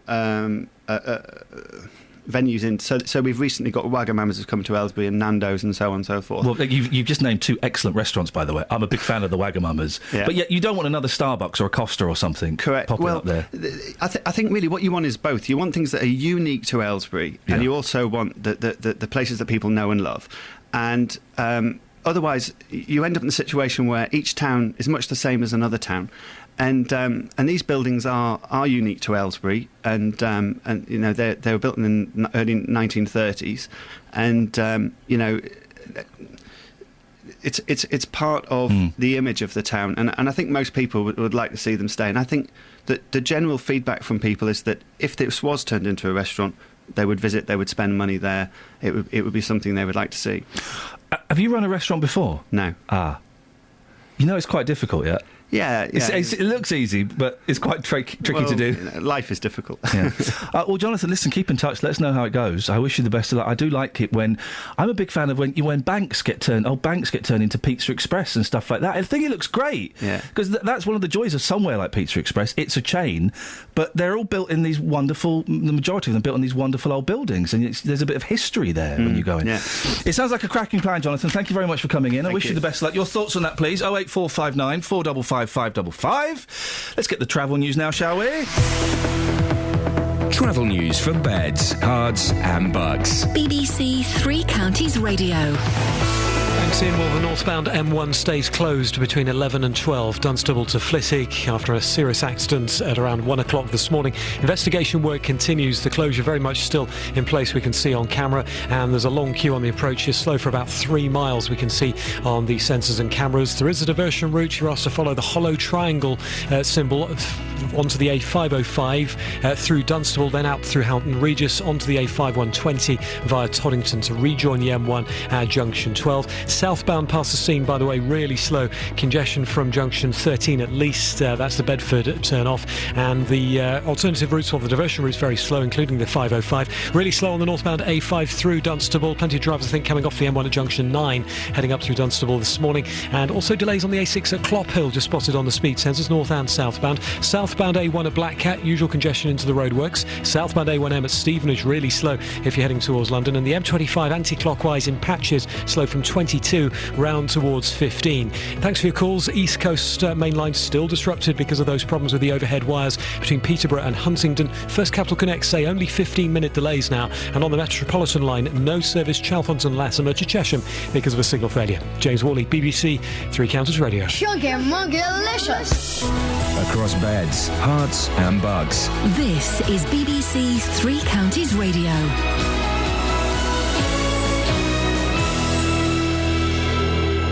It's 7:30. I'm Jane Killick. Hertfordshire County Council says it isn't reviewing the way that children in care can meet their parents, despite the abduction of a baby the local authority was looking after. The baby's natural father took the child to northern Cyprus with the mother. Tributes have been paid online to a teenager who was killed by a hit-and-run driver in Hemel Hempstead. 16-year-old Fazan Ahmed died from his injuries on Sunday evening. A man from Aylesbury is fighting to preserve an historic building which he wants to turn into a great train robbery restaurant. Jonathan Gilpin has offered to buy the old police station, but the council plans to demolish it as part of the town centre redevelopment. The weather becoming brighter and drier. On to football, and MK Dons play the biggest game in their 10-year history tonight as they host Manchester United in the League Cup second round. It's a sellout at Stadium MK with more than 29,000 tickets sold. Manager Carl Robinson says the match should be dedicated to chairman Pete Winkleman. The chairman's what he's done at his football club. The game is purely and simply for him.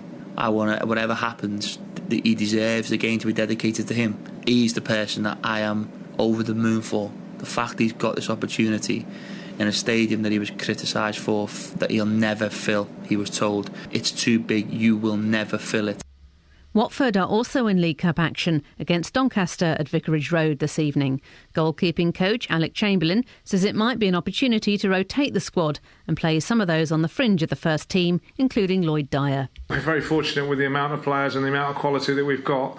Not everybody is going to be involved week in, week out. So, Lewis McGugan's not been in the squad again as well. And Sean Murray's not involved again today. So it's not just Lloyd. I'm sure Lloyd, and those other players will probably be involved on Tuesday. In the Conference South, none of our teams secured a victory. There were losses for Hemel Hempstead and St Albans and 0-0 draws in the matches involving Bishop Stortford and Boreham Wood.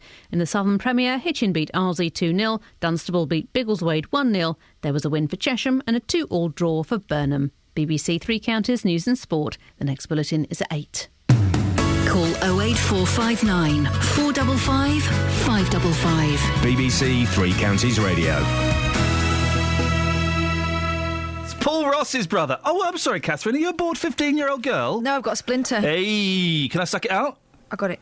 Oh, get another one. I'll suck it out. I love splinters. I do. I really love a splinter. It's exciting. Oh, there's a tiny little bit of wood in my skin. It's in my body. Better on someone else, though. Yeah. What happens if you don't get it out? Your finger drops off. No, because sometimes it works its way down into your system and it will pierce your heart. She's a mum. She knows that. That's a fact. Like chewing gum. If you eat chewing gum, you grow an apple tree in your kidney. Yeah. My favourite thing is when a splinter's really deep and you have to get a pin. You have to tease it out. Mm-hmm. And I love doing it on the kids. Tease and squeeze. Because the kids hate it. They hate it, but they kind of love it in the same way. When you show them how big it was, and they keep pulling their hand away. Why do kids always get them? Like I haven't had one for years. They're not wood trained. Oh, that's true. I'm wood trained these days. Catherine, you wood trained? I thought I was. I'm clearly not. There's wood training happening next week. Right. My house. Too late for me. No. Thank you so much for calling. Never too late for wood training.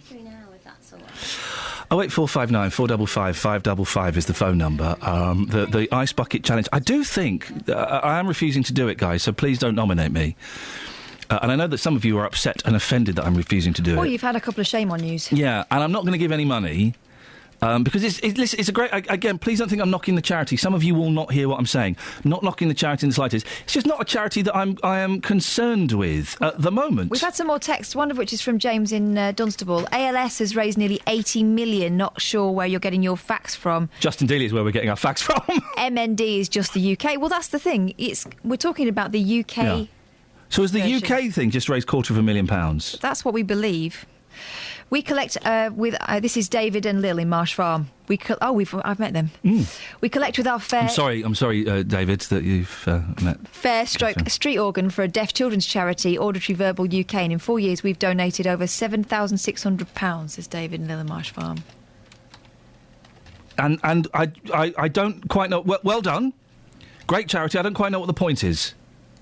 Don't quite know what the point is there. Well, I mean, that charity for them is their... Is their charity. It's their charity, Right. and because they have a granddaughter who's profoundly I deaf. think you. This is the way I think you should pick your charity. If when you hear about it or read about it, it hits you there, then that's good. Or if you've got, a personal connection, maybe your mum or your nan or your brother or your son or your daughter has that condition, then those...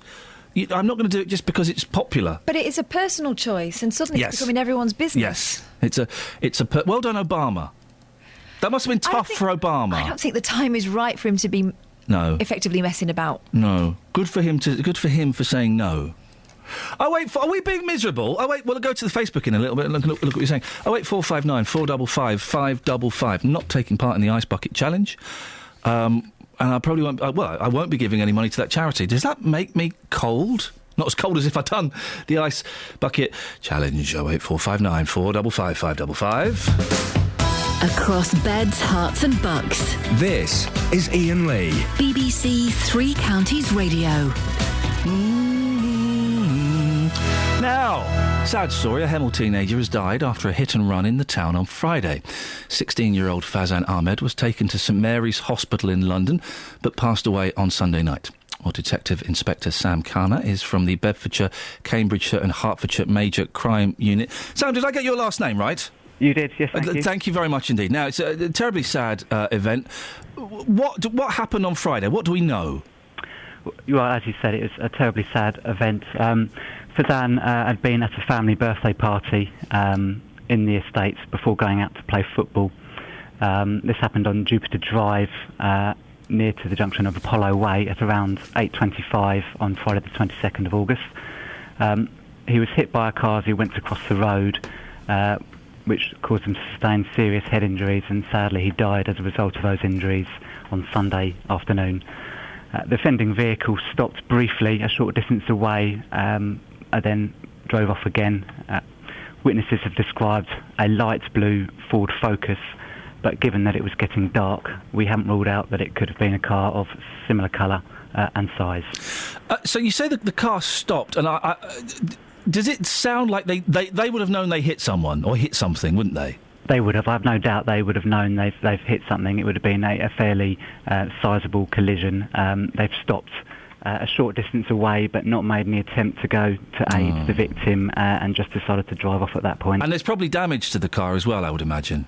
Yes, certainly. We've had the road crash investigators looking at the scene, and judging by the skid marks that have been found, they've estimated the vehicle would have been travelling between 30 to 40 miles an hour and didn't have ABS brakes.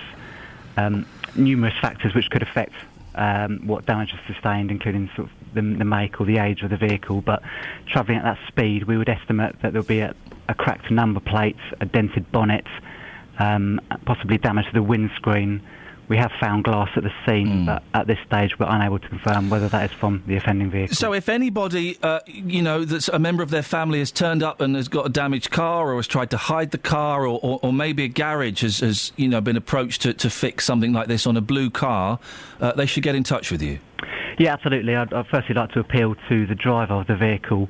A young life has been lost as a result of your actions, and it may well have been that this was a tragic accident, but we need to establish what happened so Fazan's family, devastated family, can deal with their loss.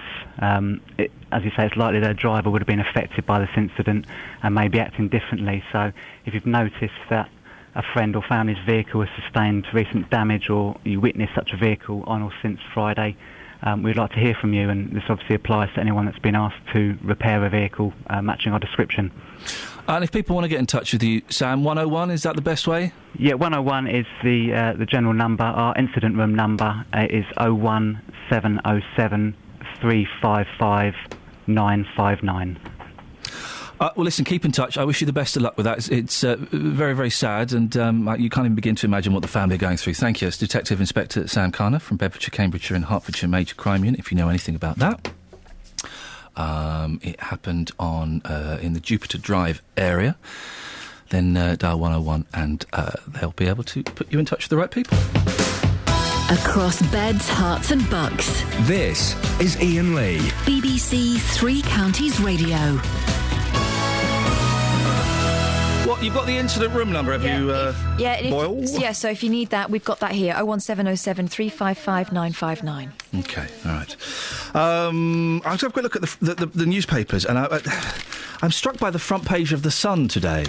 Not just because Rita Ora is on there. Man alive, she's got a real aura about her. I'm in awe of that woman. Okay, yeah, we get it. It'd be Rita nice to meet her. Lovely Rita Meter Maid. She's all right. I fancy Rita. Or I don't know who she is or what she does. I mean, she's a singer. I've never heard it. But I don't care. You done? Not yet. Later. So now, what else is on the front page? Well, the front page of The Sun. This is an incredible story. Right. There was that story about... What was the Thai baby? Can't remember his name. Anyway, the Australian paedophile who had children with a surrogate mum in Thailand, and he only took one. He didn't want the one with Downs. He was a paedophile, that guy. It's a weird story. Anyway, if you felt that you couldn't connect with that story because it was so far away, it's happening in Britain. Exclusive. Brit mum tells her surrogate... Are you ready, guys? You can keep the disabled twin. A British surrogate mum of twins has kept one of the babies after the intended mother rejected the child because she was disabled. The woman who took the healthy boy twin referred to his sister as a cabbage. The surrogate mum said, "I couldn't believe what I was hearing." Full story, page 4 and 5. My heart is just sinking with every word. I don't want a dribbling cabbage. Rant at birth mother. Shall I carry on? I'm going to a little bit. I'm sorry. A surrogate mum told yesterday how she's raising a disabled baby girl as her own, after the intended mum said, "It'll be a dribbling cabbage." The child, one of twins the mum gave birth to for a couple in a £12,000 agreement, £12,000, was born with a severe muscular condition, congenital myotonic dystrophy. The couple took the healthy boy and rejected his poorly sister after an astonishingly callous phone conversation. Let me just read one more bit, and this is horrible, and then we'll talk about it. The surrogate mum, who we are calling Jenny, said, "I'll never forget what she said on the phone. I remember her saying to me, she'd be an effing dribbling cabbage. Who would want to adopt her? No one would want to adopt a disabled child." I think I'd be tempted to give him the 12 grand back and keep both children. Well, I don't know. I don't know the laws and rules of surrogacy. I don't think you can't do that, can you? How can you hand over a healthy child to someone like that? Who's got that attitude? Yeah. There's so much wrong with this story, right? I don't get... I don't know how it would get to that point. I don't really understand how it would get to that point. Surely, if you're carrying a baby for someone else, you would check, and there'd be more scans, wouldn't there? Because you're... I mean, let's be cold about this, because it's a business transaction. You're supplying them with a product. I don't understand surrogacy. I don't quite get... Elton John surrogate kids with it. I don't quite understand how you get your head around another lady giving birth to your kids. A stranger. There was a certain point in my life when I offered... What? A close family member of mine was having difficulty, and I remember saying to her, if it comes to it, I would carry the baby for you. Wow. Yeah. And had you... I'm assuming you thought long and hard about saying it. It didn't just come out. I did, one night. and I spoke to my husband about it, and I have to say, he said to me, I would feel odd about you carrying someone else's, another man's child, effectively. And would it have been completely their baby? So the woman's bits and the man's bits would have made the baby... I guess so, but I also said I'd donate eggs. I mean, it was... Wow. How would you cope with that mentally, though? Yeah, so you have a baby passes through you. Yeah. There you go. There you have that. You hand it over. I would have to do that. Gosh. You surprise me every day, Catherine, and that's one of the biggest. Thankfully, it didn't come to it. Yeah, but you would have done it. I would have done it, yeah. And then what if they had said, do you know what, we'll have that one, but that one's a little bit... No, but it wouldn't happen. It was a really close family member. You say it wouldn't happen. I mean, it's hard to tell, isn't it? People... I don't want a dribbling cabbage. I don't know what to say about it, really. Obviously, it's wrong. Well, do you think that person's wrong? I'm saying obviously it's wrong. Maybe there'll be someone listening and go, well, actually, do you know what? If that situation happened to me, I would leave the disabled one behind. I wouldn't want to adopt a disabled child.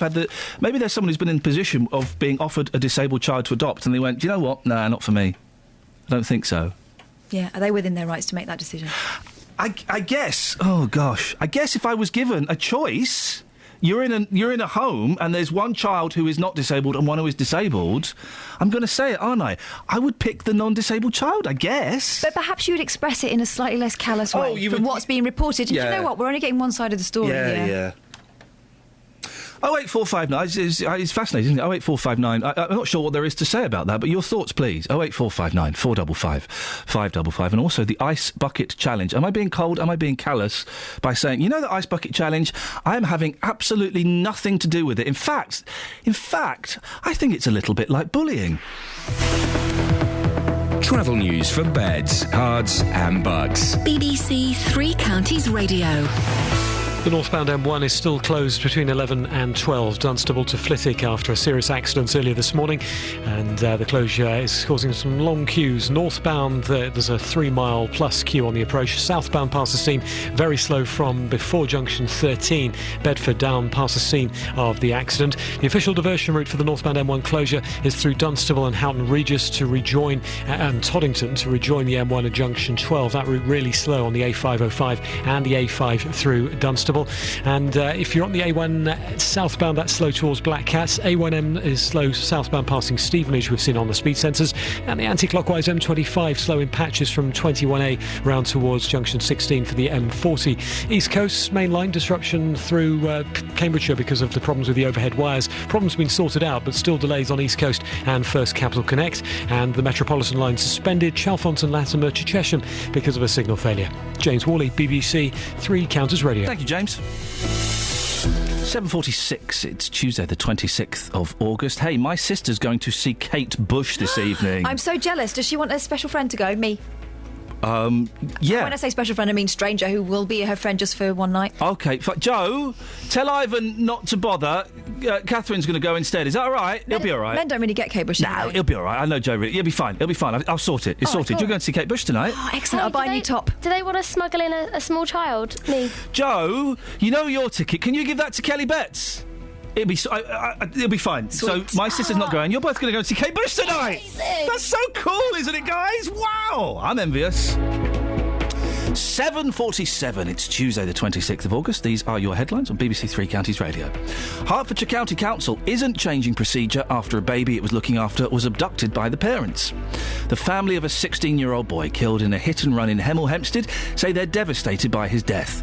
And a man is trying to save the old police station in Aylesbury and turn it into a police-themed restaurant. Let's get the weather.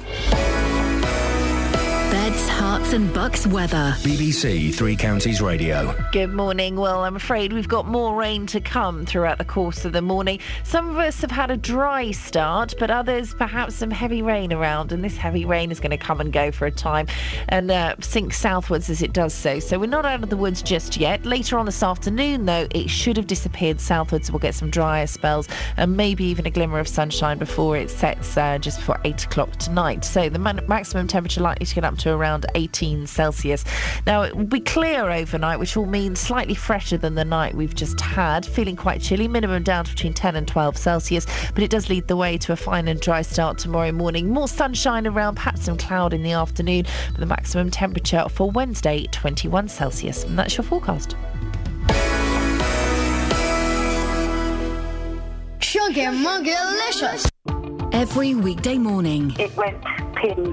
Did it ping again? It did about a week later. It went ping again. Jonathan Vernon Smith. I just don't know where or what to do now. I went to speak to this retailer who had told Sue that because the sofa was out of its 12-month guarantee, they didn't have any liability. Well, we all know that's rubbish, don't we? The JVS show fights for your rights. Jonathan and I have got the whitest, cleanest overhead door available. Listen, I'm going to thank your credit card very much for getting things sorted out, and any other problems, you know where we are. Thank you so much for everything. It took me 7 months to sort it out. You've done it in 2 weeks. The JVS show, weekdays from 9 on BBC Three Counties Radio.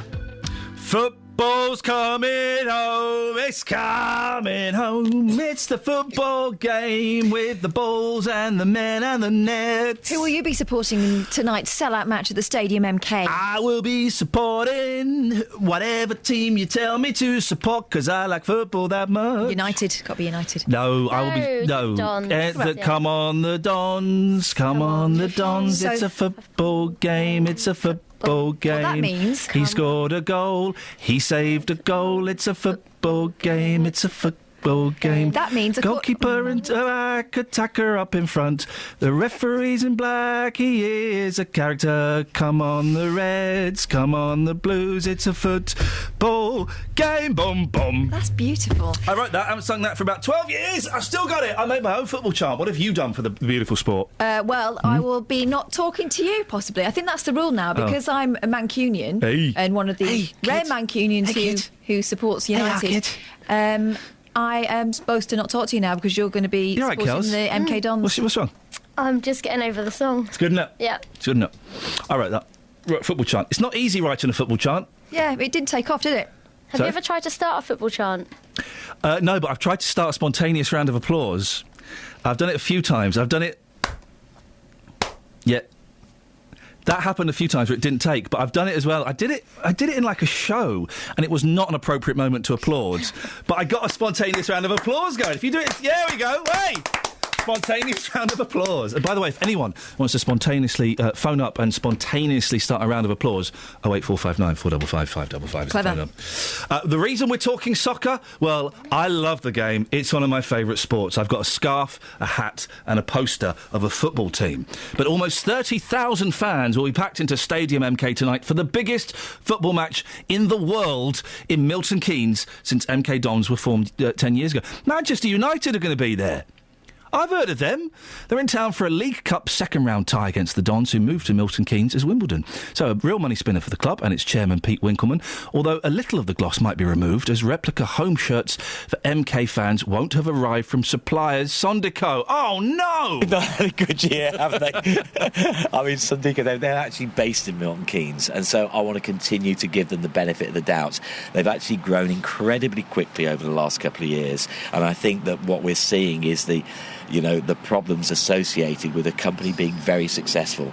I want to try and give them the benefit of the doubt, although as you'll hear from other people in the club that actually on the receiving end of not receiving those orders in time, maybe they'll feel a little bit differently. But as I say, they're based in Milton Keynes, and I know they'll get it right for us, hopefully in time for the game. Yeah. Do you know what the issue is? Just problems their end? I mean, again, they manufacture these things all over the world, and as I say, they've grown really fast as a company. When we first got involved with them, literally when they opened up in Milton Keynes, they are in the last 2 years have become a much more successful company than that, dealing with a lot more kits and a lot more clubs. They do still try to give us the priority. Other teams associated with them have equally had the problems, if not worse. But it happens, and again, what you've all found with me is I'm a real pragmatist, and I know Milton Keynes is a very pragmatic place, and we'll deal with it. It's not the end of the world. When they come, we'll get them, and we'll make sure that the colour and everything they bring to the stadium will be worthwhile. Well, there you go. That was MK Dons chairman Pete Winkleman talking to our sports editor Jeff Doyle on the line now. I'm joined by Adam Fairs, who chairs MK Dons Supporters Association. This is a bit of a dream match, isn't it, Adam? Oh, it certainly is, Ian. It's fantastic. I think everyone was leaping up and down in the air last week or a couple of weeks ago when it was drawn from the hat. It was, definitely the draw everybody wants. I would imagine the demand for tickets was pretty intense. How did people go around securing they'd get one? Well, my wife went up on Friday afternoon to get the tickets for Chesterfield, because we went to the Chesterfield away game, and she came back about 4.5 hours later with the tickets for Man United. So I think people just went about queuing, and and it was all done in really in good spirits. So it's come at the right time as well, hasn't it? The stadium capacity has increased. A lot of people said, well, that was a risk that looks like it's going to pay off. Yeah, I can't see the risk. I mean, the thing is that when we play the big games, the stadium is full. I mean, look at the first time we played AFC. The stadium was full. We've got, obviously Pete's built that stadium for other events as well, and the rugby the rugby, from Northampton have filled it. That's a long-established club. And you get the big games. We can host, the fact that we could host however many it was, 8,000 from Coventry last season, it's a fantastic facility, and the club will only grow. That's the exciting thing. Now, listen, seriously, what are the chances? Well, we've got every chance. We have got a cracking set of players, and they're really focused. And there's a different aura about the club now. The players are very focused. I think in the past we've been too nice as a team. We've welcomed people to the stadium. We've made them feel at home. They all get padded seats and all that sort of stuff. And I think that's kind of been the same on the pitch as well, So I think this time there's a bit more steel. There's a bit more, we've got some really strong players at the back, McFadzean and Kay. And, we've got the world's supply of strikers now as well. I mean, granted, it's not Robin van Persie, but, we've got Grigg and Benica Phobie, and, we've got a really good team this year. So, but we can only win from this game. That's the great thing. If we lose 10-0, it doesn't matter. Yeah. We look at, if we get all those people into the stadium and, the people from Milton Keynes and the surrounding area, and this is the first time they've been, then, hopefully we'll put on a good show tonight. The team will play well. And if a proportion of those guys come back and support us through the year, then that's what we want, really. Adam, listen, I wish you the best of luck. If you win tonight, thanks very much. I'll speak to you tomorrow. If we don't, we'll pretend it never happened, all right? Have a cracking night. I'm sure it's going to be absolutely wonderful there. Thank you very much indeed. Adam Fairs there chairs the MK Dons Supporters Association. Now, I don't like football, but even I would find that quite exciting. I'd find that quite exciting. Would you? Yeah, I would, actually. Oh, shame it's sold out. Jack the Giant Killer. No. Jonah and the Whale. No.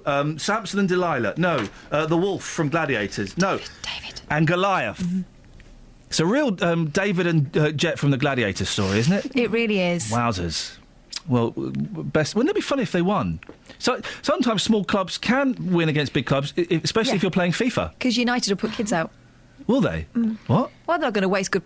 obviously they are sizable opponents, Milton Keynes. Is that how it works in football? If they're playing a game like that, they won't take it seriously, Man U, and they'll just put out, I'm sure they'd argue that they take every game seriously, but we'll see the lineup. Got a runny nose, Kels? Yep. Mm. You? I had a runny nose when She's got a Jake Bug, because she met Jake Bug. Has he got a bug named after him? I don't get it. I got a runny nose when the fella came in to talk about the police-themed restaurant. I don't know why. My nose is fine. It is now, but I've had a runny nose. It's gone now. Kelly's still got one? No, it's actually gone. Your turn soon. OK. Well, now we've got all our nasal status. Can we move on? Nasal status. Do you want some yes. Texies? Let me just read a tweet from Carpet Martin. You get your Texies all up and ready to go. By the way, my sister says you can have those tickets. Oh, sweet. So if you go and meet her outside, I don't know, where is it? The Hammersmith Odeon. Could she pick us up and take us there? I mean, she's given you her tickets. Yeah. I'm sure it'll be fine, yeah. We're going to be dressed as Babushka. We're going to need some escorts. Carpet Martin said, I was nommed for the Ice Bucket Challenge. That's what the unfriend button is for, isn't it? Only an idiot hole would do it. Oh. And there was an email. We'll get to those texts. There's an email from Paul Scoynes. On top of all that, the charity in the UK says other charities have been hijacking the craze. Yeah, I know. We know that, Paul, mate. Thank you. 10 minutes after the event. Catherine. Macmillan Cancer accused of hijacking the Ice Bucket Challenge. Yeah, we know. Mentioned, didn't we? Yeah, we mentioned And actually, it's sort of reflected on Facebook, if you want to have a look at the Facebook. But I was going to tell you about Texies. Go on then, mate. Texies go like this. This is a delightful one from Stephen St Albans.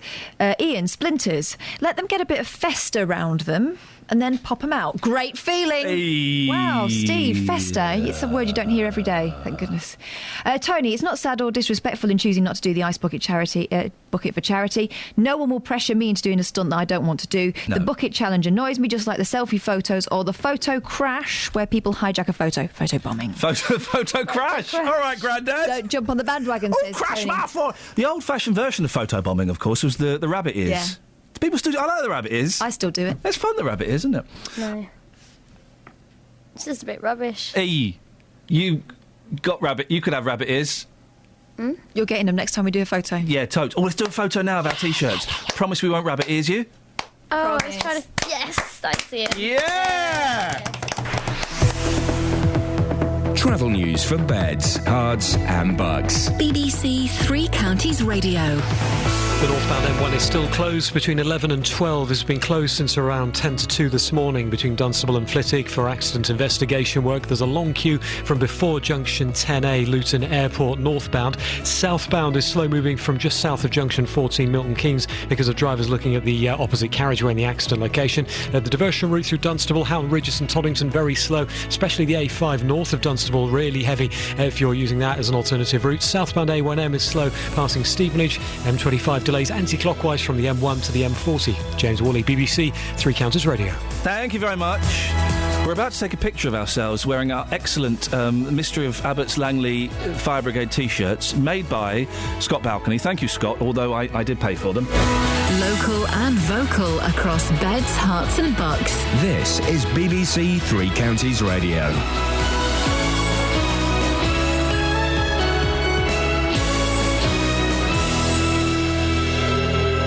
It's 8 o'clock. I'm Jane Killick. The headlines. No review of policies in Hertfordshire after a baby in care was abducted. Teenager killed in a hit and run in Hemel Hempstead.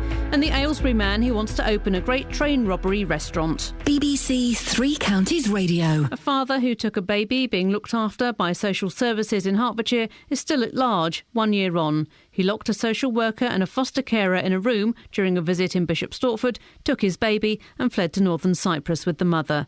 Herts County Council says it won't be revising procedures. Senior family lawyer at Slater and Gordon, Cara Nuttall, says it's difficult to know how much the baby was let down. It's difficult to know to what extent this was something that should have been foreseen. And certainly it sounds as though it was, very dramatic and very unexpected. Locking two adults in a cupboard is certainly not usual behaviour. And it's the extent to which anybody should have been expected to have seen that. Hertfordshire police are looking for a damaged car after a 16-year-old boy was killed in a hit and run. Fazan Ahmed from Hemel Hempstead was struck as he crossed Jupiter Drive on Friday and died in hospital on Sunday night. Detective Inspector Sam Karner told Iain Lee the driver would have known he hit someone. I've no doubt they would have known they've hit something. It would have been a fairly sizable collision. They've stopped a short distance away but not made any attempt to go to aid the victim and just decided to drive off at that point. Police forces have agreed to use a new code of conduct regulating the way officers stop and search members of the public. The Home Secretary, Theresa May, has warned that misuse of the powers has damaged the reputation of the police. A 16-year-old boy has been charged with murder after a teenager died from stab wounds in Watford. 18-year-old Akil Khan was found stabbed in the street at Croxley View on Friday afternoon. Ewan Duncan reports. The 16-year-old boy, who can't be named for legal reasons, appeared before Hatfield Remand Court yesterday, charged with murder. A 15-year-old boy who was also arrested has been charged with affray and has been bailed to appear before St Albans Youth Court on September the 10th. Two other youths who were arrested as part of the investigation have been released without charge. The first opinion survey suggests that Alex Salmond of the SNP won the second and final televised debate about Scottish independence. The referendum will be held on the 18th of September. A man from Aylesbury wants to save the old police station in the town centre. It's due to be knocked down as part of the planned redevelopment. But Jonathan Gilpin thinks it would work better as a great train robbery-themed restaurant. He told Iain Lee why. Ronnie Biggs was actually held there when he was arrested for the Great Train Robbery. So I thought, well, keep the cells, keep the cells there, have the hatch open, and have a cardboard cutout of Ronnie Biggs sat in the cell or stood in the cell, and that would be a great feature on the way to the toilets. In football, MK Dons play the biggest game in their 10-year history tonight as they host Manchester United in the League Cup second round. It's a sellout at Stadium MK with more than 29,000 tickets sold. The weather becoming drier and brighter with temperatures up to 20 Celsius. And get the latest news and sport online at bbc.co.uk/3 counties. BBC Three Counties Radio's big tour of beds, hearts and bucks. Nestling in the Chilterns, lots of nice countryside round, All this week, we're featuring Aylesbury. Wherever I go, I always know people to speak to. It's all about where you live. So people in Aylesbury Market Down today can hear the bell that's been ringing for 700 years. The big tour of beds, hearts and bucks. BBC Three Counties Radio. loads of you having your say on Facebook about me refusing to do the ice bucket challenge. I'll be honest, I'm surprised by the majority of comments. We will have a look at them a bit later on if you want to have your say. Facebook.com/BBC3CR. For some reason, we're talking about splinters as well. I got one. I have no idea where it came from. Bit of wood? Yeah, but I haven't been anywhere near anything like that. It must have happened this morning. I mean, were you near wood this morning? No. When was the last time you were near wood? Well, it must have been this morning, but I didn't notice. You would know if you had... You would know if you'd been near wood this morning. Well, I know, because I've got a splinter. OK, right. Come on, I've got the Ev. OK, there's the... Has it not come out yet? It's come out, but I've got a mark where it came out. Oh, blimey. Local and vocal, guys. Other stuff coming up, well, just listen and you'll find out, innit? Across beds, hearts and bucks. This is BBC Three Counties Radio. Sugar Muggalicious. So we have decided, Catherine Boyle and myself, and Kelly Betts, you should be involved in this scheme, plan, plot, thing, project, idea. We have decided that we get... Sometimes this show gets criticism from people who think it's childish. It's not what a local BBC radio breakfast show should be. Some people like Darren Blunt on Twitter think that I'm an idiot and I should be sacked because I go... Blah, blah, blah, blah, blah, blah. But then Dennis said it was not childish enough. Yeah. So, I mean, we're caught between a rock and a hard place, aren't we? You said hard place. But... See... But what we're going to do, in about a month's time, because it'll take a bit of planning, is we are going to do a proper... local BBC radio breakfast show. Yeah. We're going to have all of the features and we're going to do it completely straight. Our tongues will be nowhere near our cheeks. I will not be winking or doing comic asides. It'll be a straight show. We'll have 2 stories every 15 minutes. We will have local authors. We'll have loads of local people coming in telling us their wonderful stories. And they are wonderful stories. They just don't normally fit in with this. But, Kels, you may have missed that. We're going to do, in about a month's time, we're going to do a proper BBC local radio breakfast show for a day. OK. And it's going to be straight. We're going to have local authors coming in. We've got someone who's written a song about the mystery of the Abbots Langley Fire Brigade coming in to sing that. We'll be bigging up local charities. It's a kind of let's see what you could have won show. Yeah. And we'll be doing that straight. Just so that the critics can have a little listen to what an alternate timeline sounds like. And the detractors will hate it. So no, hang on. They'll love it. The other. So that's what we're going to do. Cool. So if you get any ideas, then let us know. What day are you going to do it? I'll book it off. Friday. Pardon? Wow. Huh? In fact, actually, that's not a bad idea. Actually, yes. Thank you. Yeah, it'll be a Friday in about a month's time. Friday in September. So yeah, probably a good idea because you'll probably muff it up. Yeah, that's true. I don't know if you can do it straight. Can you do it straight? I don't think so. Should we try and do it straight? Okay, what now? Yeah. Am I doing it straight now? We'll all do it straight. Okay. Time check. It's 7 minutes past 8. You're listening to Iain Lee on BBC Three Counties Radio. Coming up next, we'll be talking about a local charity that's trying to raise money for three-legged donkeys by having a bungee jump. Now, I've been asked to do this, and I'm going to go out and I'm going to go and do the bungee jump for donkeys. Kelly, you were telling me a story about how your partner once did a bungee jump. What happened? It was my mum, and she did it topless.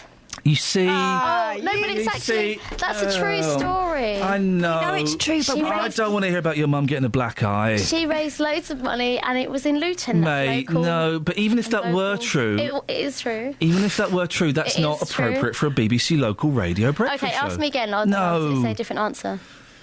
It was my mum who did the bungee jump. End of conversation. Did she find it a thrill? No. It's not the audience did. Right, OK. She should take a Friday off. Yeah, OK. Well, don't worry. We'll sort it all out. 08459 455 555 is the telephone number. Now on to slightly more serious things. 9 months after the abduction of a child from foster care in Hertfordshire, the County Council says it has no plans to change its policies and procedures when it comes to parental access. The child's father was allowed supervised access to his baby, during which time he managed to lock the baby's social worker and foster parent in a room, take the infant to Northern Cyprus, which has no extradition with the UK, and as far as anybody knows, they're still there. This case raises a few questions, but it'll come as a shock to many that it was so easy to get the child out of the country. Well, Ken Spooner from Milton Keynes joins me now on the line. Morning, Ken. Good morning. Ken, you have experience of this, don't you? What happened to you and your family? Well, in 2008, my two children set off on holiday with my ex-partner to Zambia in southern Africa for what was meant to have been a 2-week holiday. And unfortunately, it took 5 years before they returned back. Flippin' heck. It sounds... How old were the boys when they were taken? Very young. They were 1.5 years and 3.5 years. Oh, man. How do you... Because I said earlier, my boys are away for 2 weeks, and that is painful enough. But how do you, as a dad, a parent, cope with not knowing when you're going to see your kids again? Well, it's devastating, and it's one of the toughest things, that a parent can go through, knowing that, your children are sort of somewhere in the world, but, you can't actually see them, you can't be with them, you can't share, that love and affection that a parent should do with a child. Did you get to speak to them at all? What kind of relationship did you have with their mother?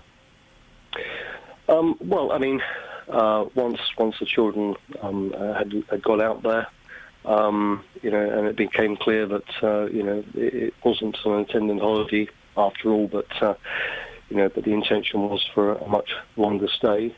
I had to go through various channels, and ultimately, I ended up spending a great deal of time out there, so that I could, on certain occasions, get to see my kids.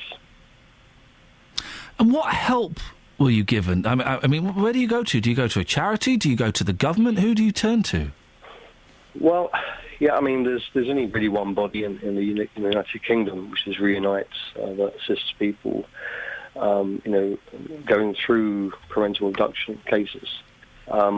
Seriously, there's not enough being done by the government to assist left-behind parents in the same situation. I was one of the very lucky few, unfortunately, as all other people out there right now that, still going through it and haven't managed to have their children returned. You got the boys back, took 5 years. How did you do that? What was the final chain of events that led to them coming home? Well, there was a whole series of court cases that were going through the Zambian courts, which were being deliberately, protracted and adjourned, and sort of the whole thing being stretched out as long as possible, really. And then ultimately, the Supreme Court made a decision on an appeal that was an appeal against a previous court ruling that had said my children should return home, and it was 2 years later that the appeal actually took place. So again, more protractions, more time wasting. But as I say, fortunately, my children were returned, and they're now very, very happy. Did they? And I'm going to say a question, and it might sound harsh. I don't mean it to. Did they want to come home with you? Because if they'd spent so long, from such a young age, living with their mother in a foreign country, it wouldn't be bad of them to have a certain reluctance to leave that. Yeah, I mean, to be honest with you, I had sort of, through the efforts of my lawyers, managed to spend some time with my children, and on more than one occasion, they expressed a wish to return back home to England. Right. But it was always my intention to ensure that, that the children had a loving relationship with both parents, and unfortunately, that's where we are now. And that first day they came home and they spent their first night in your house, that must have been amazing. Yeah, it was incredible. I just had to sort of sit there for an hour after I went to sleep and watched them. Good for you. It was beautiful. Ken, I'm glad it worked out for you. It's a great story, well, a great end to a terrible story, but thanks very much for sharing it with us. You're welcome. Ken Spooner from Milton Keynes. Can't imagine. So my boys were away for 2 weeks. I didn't get to speak to them yesterday because because the phone reception's rubbish over there. Oh, it breaks my heart. That breaks my heart. 2 weeks. Yeah, 5 years. Not really knowing where they are, not being able to speak to them, what they're being told. It's bad, isn't it? Oh. But in relation to this story we're talking about, this couple, that they are the actual parents, and it's unusual that it's both parents who take it. We don't know the backstory. We don't know why the kids were in foster family. But if my boys had been taken from me and my wife, and we felt unfairly and wrongly, I would have no qualms about taking them and going to a foreign country. Not in any way justifying what this couple have done. We don't know the story. We don't know the full details. But as you're saying, if my wife and I had our kids taken off us and we believed it was completely unfair, I would take them. I would go to a foreign country with them. Do you know parents, isn't it? Yeah, but the other thing is, the other side of this is, don't you think these days when you've got electronic passports, surely it's easier to stop people leaving the country? You know, they knew that they knew they'd taken the child, and you do an all ports alert, don't you? Yeah. Kelly, sorry, just go on. What on earth have you typed on my screen? I don't understand those crazy instructions. News headlines, travel, news headlines 7. What on earth does that mean, mate? Just travel and news headlines, but I accidentally hit it twice. And what's the 7 got to do with anything? I must have just hit that by mistake. Didn't get any of this from Ellis yesterday. Travel news for beds, cards and bugs. BBC Three Counties Radio. The northbound M1 is still closed between junctions 11 and 12, Dunstable up to Flitwick after a serious accident in the early hours of this morning. Motorway's been closed since just before 2 o'clock, and there's a queue on the approach from junction 10, that's Luton Airport. Southbound past the scene, very slow with everybody having a look at the opposite carriageway. Back of the queue, now more or less back at junction 14, Milton Keynes. The official diversion route for northbound M1 traffic is off the A505 into Dunstable, through Houghton Regis up to Toddington on the A5120, and then back onto the M1 at junction 12. That route really slow, but A5 generally between, I would say, Hockliffe and Dunstable, slow moving, especially northbound, with drivers just avoiding the M1 altogether. Very busy on the A6 as well, plenty of drivers avoiding the M1 by heading onto the A6 through Clophill. A1M southbound, that's slow passing Stevenage, really slow actually from Letchworth all the way down past the A602, and M25, well, anti-clockwise is slow in patches from the M1 down towards the M40 at 16. Really slow into London, by the way, on the A40 from just east of Uxbridge. And on the trains, East Coast Main Line still delays because of problems with the overhead wires between Peterborough and Huntingdon earlier. Metropolitan Line between Chalfont and Latimer and Chesham's back to normal. The Northern Line, though, if you are heading into London, suffering severe delays this morning. James Worley, BBC Three Counties Radio. Thank you very much. 8:16. It is Tuesday the 26th of August. I'm Iain Lee. These are your headlines on BBC Three Counties Radio. A baby abducted from social services in Hertfordshire still hasn't been returned a year after the child was taken. Tributes have been paid online to a 16-year-old killed in a hit and run in Hemel Hempstead. And in football, it's a sellout Stadium MK for tonight's match between the MK Dons and Manchester United. BBC Three Counties Radio.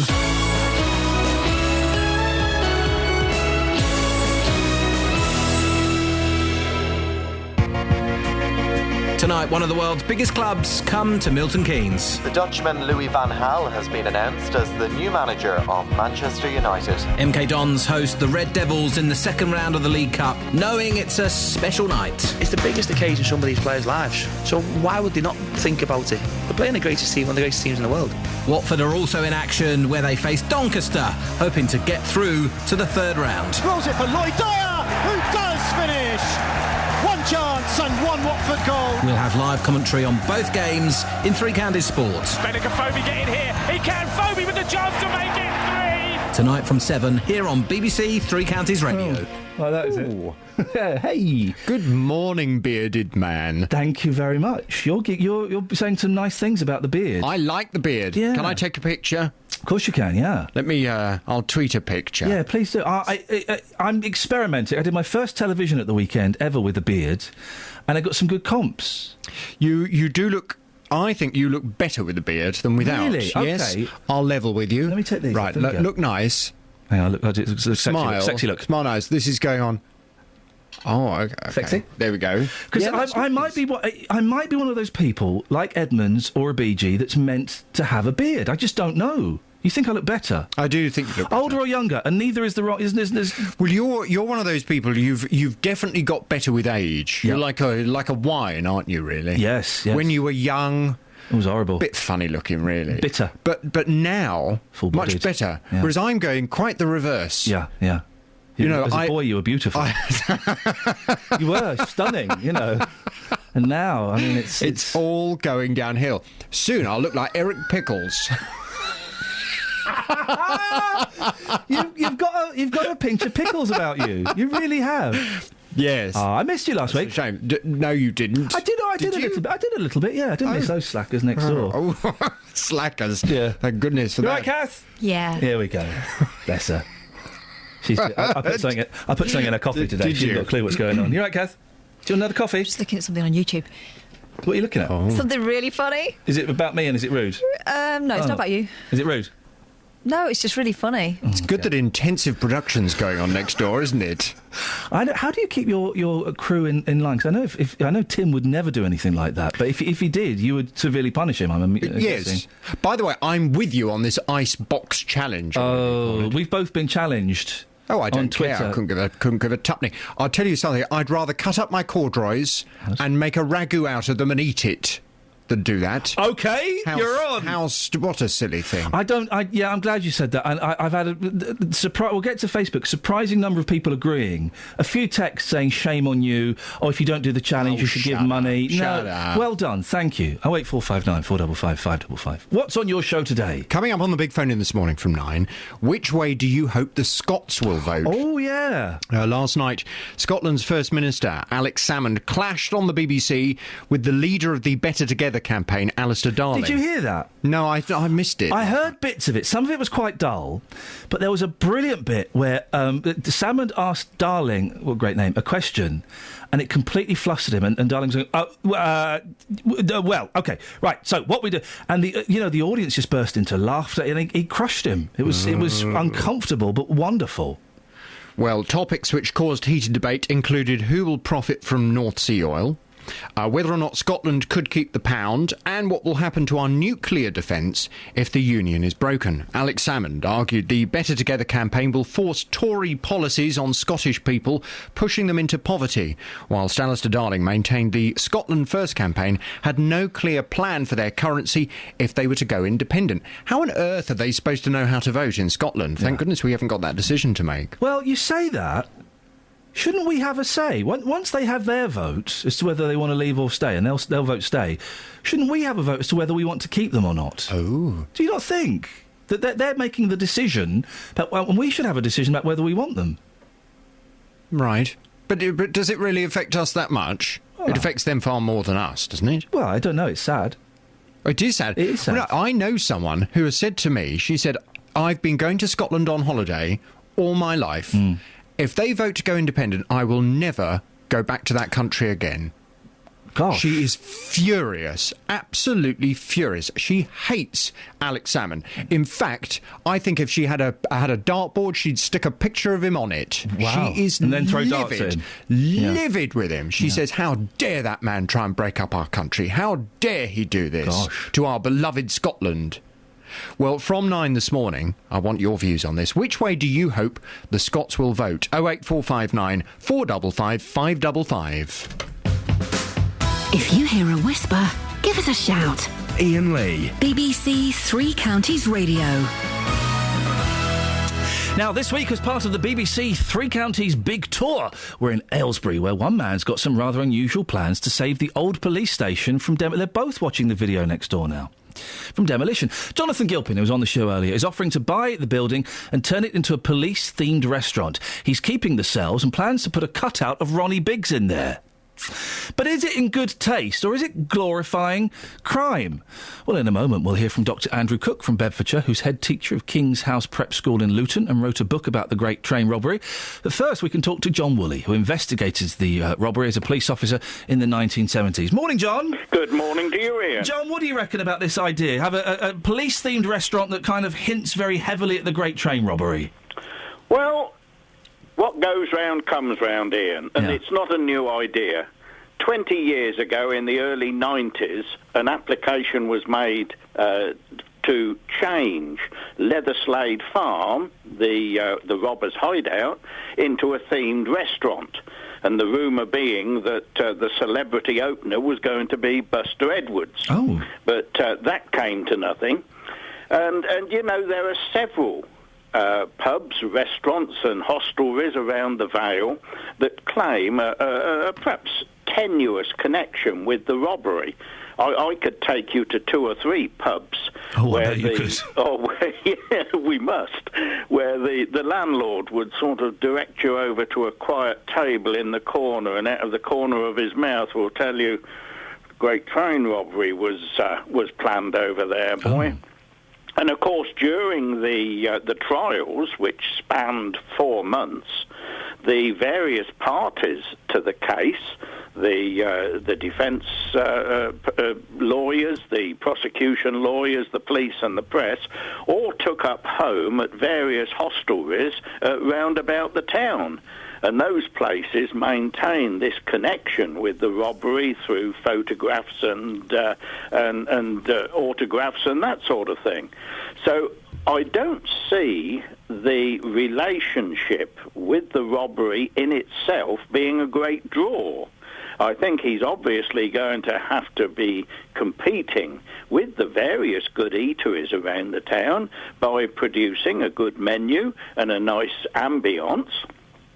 And perhaps a real selling point would be if he priced his menu at 1963 rates. Hey, now I'm in. I'll pay twopence halfpenny for a sausage and mash. Is it glorifying crime, do you think, John? I don't think it's glorifying crime, no. I mean, so much has been written, talked about, films made about the Great Train Robbery. It occurred 50 years ago. A good proportion of a potential restaurant's clientele are going to be far too young to remember the Great Train Robbery, and I just don't think that it will have a big impact on its own. It's got to be in support of a good restaurant per se. John, stay there. I want to bring in Dr. Andrew Cook into the conversation. Andrew wrote The Great Train Robbery, The Untold Story. What do you think to a restaurant that hints at the Great Train Robbery, Andrew? I think it's an interesting issue, and obviously it's an issue that's cropped up many times before. I mean, particularly in America, where you've now got admittedly theme restaurants for Al Capone in Chicago, Jesse James in Missouri. Admittedly, those crimes happened a good few decades before the Great Train Robbery, and as John said, the Great Train Robbery in itself is now something that anybody under the age of 50 would not have any personal memories of. But I think the big question is it's not just what's being proposed, it's why. And as I understand it, we don't know the full details of this planning application yet, whether it will be police-themed or whether it will be something like a Great Train Robbery restaurant, a bit like the Al Capone restaurant in Chicago. I think that's the big question, not what's being proposed, but why and what the motives are. Is it important, Andrew, do you think, to have something locally that keeps it in our memories? I think so, and again, we come back to this question of not what we're doing, but why. I mean, for example, Thames Valley Police now have a very good crime museum that actually includes things like the famous Monopoly board from the Great Train Robbery, and I always thought it was a great shame that they never got the opportunity to actually find a good venue, for that crime museum. I think something like that would be much more appropriate rather than something which is possibly going to, sort of harp on about Ronnie Biggs again and so on and so forth, really to get more punters into the restaurant. Andrew, would you go if it was a Great Train Robbery themed restaurant? Would you go and sit there? I wouldn't, no. Not because of the Great Train Robbery, but because I just don't think that something like that is particularly appropriate. But at the end of the day, let's be honest, it's for the people of Aylesbury to decide. Ironically, 50 years ago this year, they were the people who had the last say about whether the Great Train Robbers were guilty. And I think, when this planning application comes up, quite rightly, the people of Aylesbury will be the people who decide whether or not this is appropriate or not. And John, would you go? I wouldn't go simply because of its connection with the Ronnie Biggs. And it's got to be remembered that although Ronnie Biggs is by far and away the best known of the robbers, he was probably the least concerned and the least important of the actual operators. He was just a gopher and certainly nowhere near the upper echelons in the gang. But, of course, he is the best known of the robbers. No, I wouldn't go unless it promised really good fare and a pleasant ambience. There's a lot of competition in the town for eateries and restaurants. Chaps, fascinating to talk to you as always. I appreciate your time. John Woolley, the last voice you heard there, investigated the train robbery as a police officer in the 70s, and Dr. Andrew Cook, who wrote The Great Train Robbery, which I think that was the book that they used for the TV programme, wasn't it, I think, Catherine? Yes. You eating? I'm having a mint. Spit it out. Thank you very much. Travel news for beds, cards and bugs. BBC Three Counties Radio. The northbound M1 is still closed between junctions 11 and 12, Dunstable to Flitwick, for investigation work after a serious accident in the early hours of this morning. Northbound queue starts around before junction 10. I think the back of the queue now at junction 9 going by our speed sensors. Southbound is also very slow as everybody's having a good look at the opposite carriageway. Queues from junction 14, in fact now from Newport Pagnell services. And delays also on the A5. Plenty of drivers coming off the northbound M1 early at junction 9, heading through Dunstable, so it's queuing on and off all the way through Dunstable and up to Hockliffe. The official diversion route, the A505, then the A5120 through Houghton Regis up through Torrington. That's fairly heavy in patches. Busy through Clop Hill as well on the 507 and the A6, I think, with drivers avoiding the M1. A1M, that's slow southbound 10 to 7 this morning. That's Stotfold down to Stevenage. And the M25 anti-clockwise heavy in patches from the M1 down towards the M40. East Coast and First Capital Connect delays of up to 15 minutes because of problems with the overhead wires earlier in Cambridgeshire. And if you're heading onto the Northern Line into London, severe delays this morning because of emergency works in South London. James Woolley, BBC Three Counties Radio. Chunky Mungalicious. Across beds, hearts and bugs. This is BBC Three Counties Radio.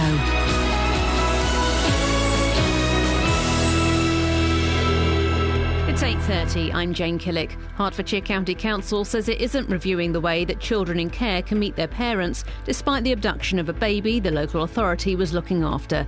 The baby's natural father took the child to northern Cyprus with the mother. Tributes have been paid online to a teenager who was killed by a hit-and-run driver in Hemel Hempstead. 16-year-old Fazan Ahmed died from his injuries on Sunday evening. A man from Aylesbury is fighting to preserve an historic building which he wants to turn into a great train robbery restaurant.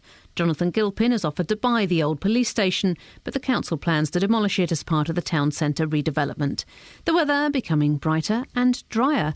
On to sport, and MK Dons play the biggest game in their 10-year history tonight as they host Manchester United in the League Cup second round. It's a sellout at Stadium MK with more than 29,000 tickets sold. Chairman Pete Winkleman says it'll be a magical moment for the club. We can go and do ourselves proud. We'll have a lot of occasional supporters, people that might have not been to the stadium before. And I want to go and show them that this Milton Keynes team, it might be League One at the moment, but it's got the makings of something special. We play very entertaining football. We play football like the Premiership teams, where you want to keep it, where you want to be threatening with the ball and with what you're able to do with it. Watford are also in League Cup action against Doncaster at Vicarage Road this evening. Goalkeeping coach Alec Chamberlain says it might be an opportunity to rotate the squad and play some of those on the fringe of the first team, including Lloyd Dyer. We're very fortunate with the amount of players and the amount of quality that we've got. Not everybody is going to be involved week in, week out. So, Lewis McGugan's not been in the squad again as well. And Sean Murray's not involved again today. So it's not just Lloyd. I'm sure Lloyd, and those other players will probably be involved on Tuesday. In the Conference South, none of our teams secured a victory.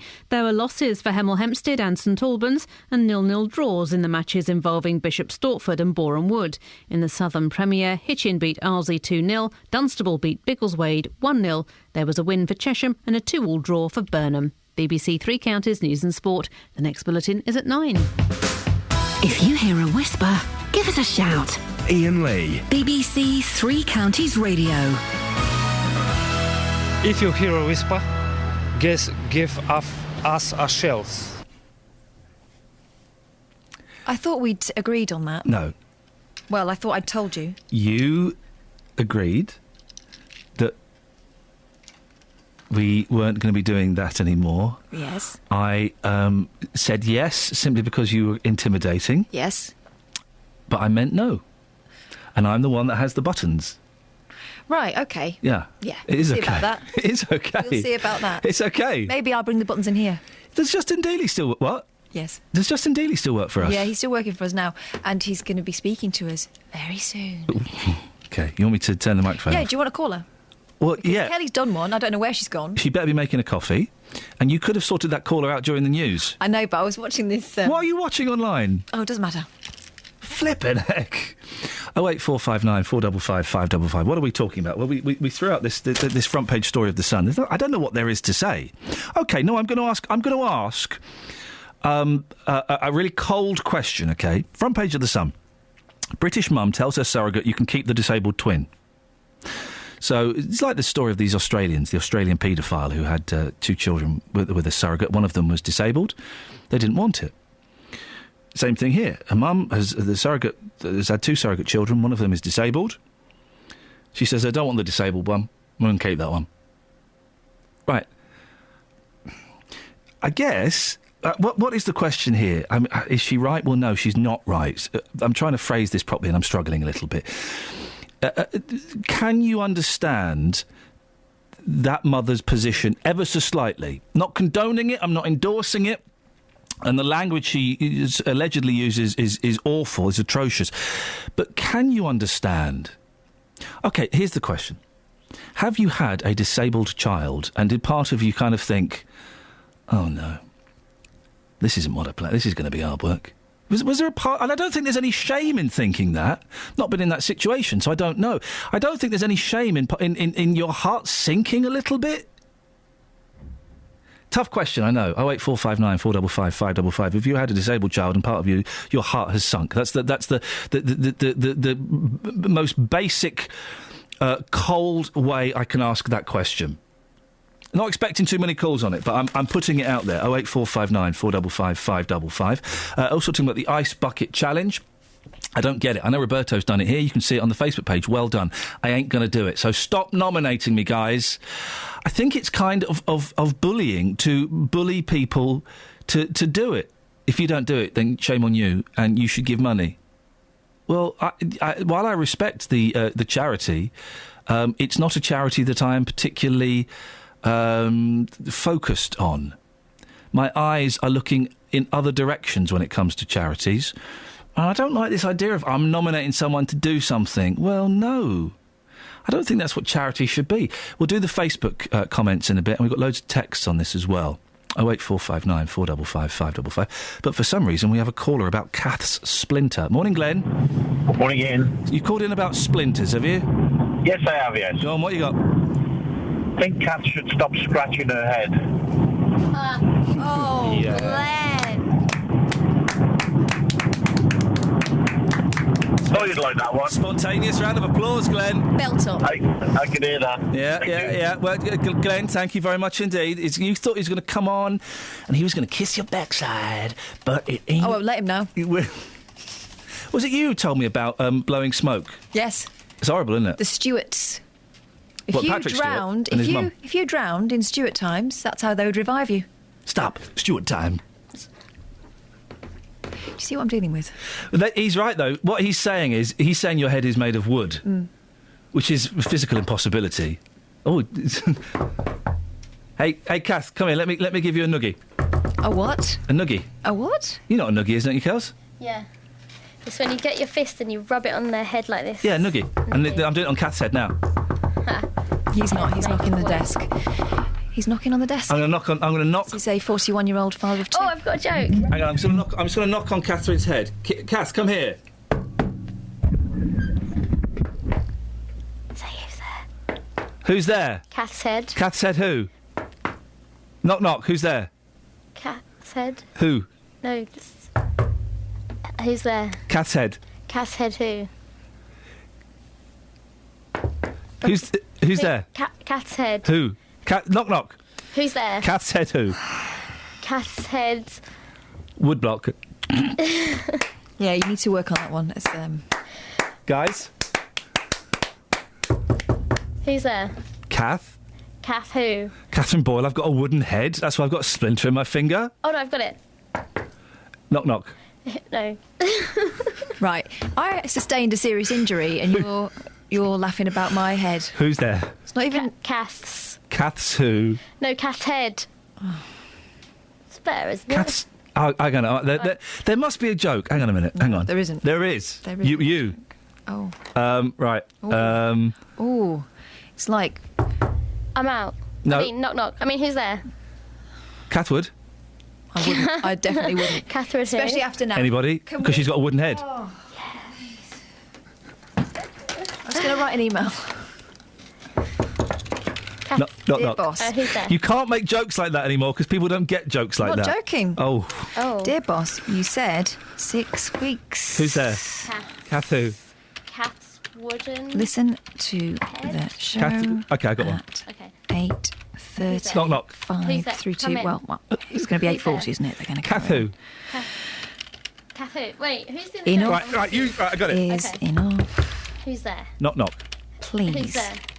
Knock, knock. Who's there? No, knock, knock. Who's there? You say knock, knock who? Me back on news. That's not what the No, because I've got a new joke. Okay. Send. Knock, knock. Knock, knock who? Who's there? No, you say... All right, so you... Who's there? Knock, knock. Who's there? No, you say knock, knock. Oh, sorry, Who? I've got it. Who's there? Knock, knock. Knock, knock who?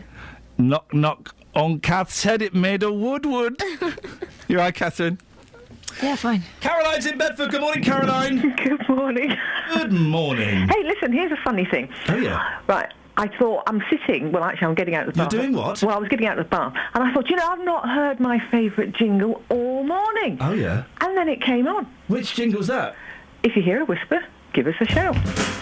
If you hear a whisper, give us a shout. Yeah. Iain Lee. BBC Three Counties Radio. It's caused controversy, Caroline, because producer Catherine don't like it. But I think it's the one good thing from the reign of scoins. I think it's fabulous.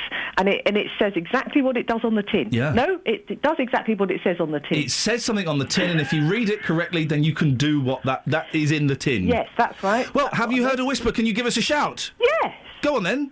If you hear a whisper, No. give us a shout. No. No. Have you actually heard a whisper that you are shouting about? No. Ah. Sorry. Do you listen to us in the bath? Unfortunately, yes. Oh. I know. Electrically, that's not correct. No. But I do. I hope you wear something in the bath. I don't like the idea of naked people listening to me. Why would you listen to something in the bath with something on? Have you got clothes on now? Not much. Goodbye, Caroline. Thank you very much indeed. I didn't know we had deviants listening to the show. Naughty. That's all we've got now. Naughty.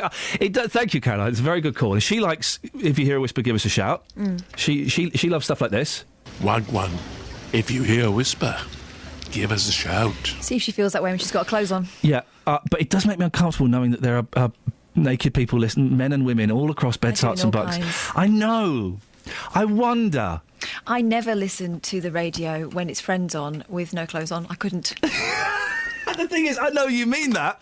I would feel wrong. That's true, isn't it? Yeah. I mean, I don't have any friends who work in radio. Yeah, not anymore, you don't. We'll love her in the podcast. She was good, Kels. Okay. Speaking of good, here's the opposite. Dave. I love the fact that your last name is Luton.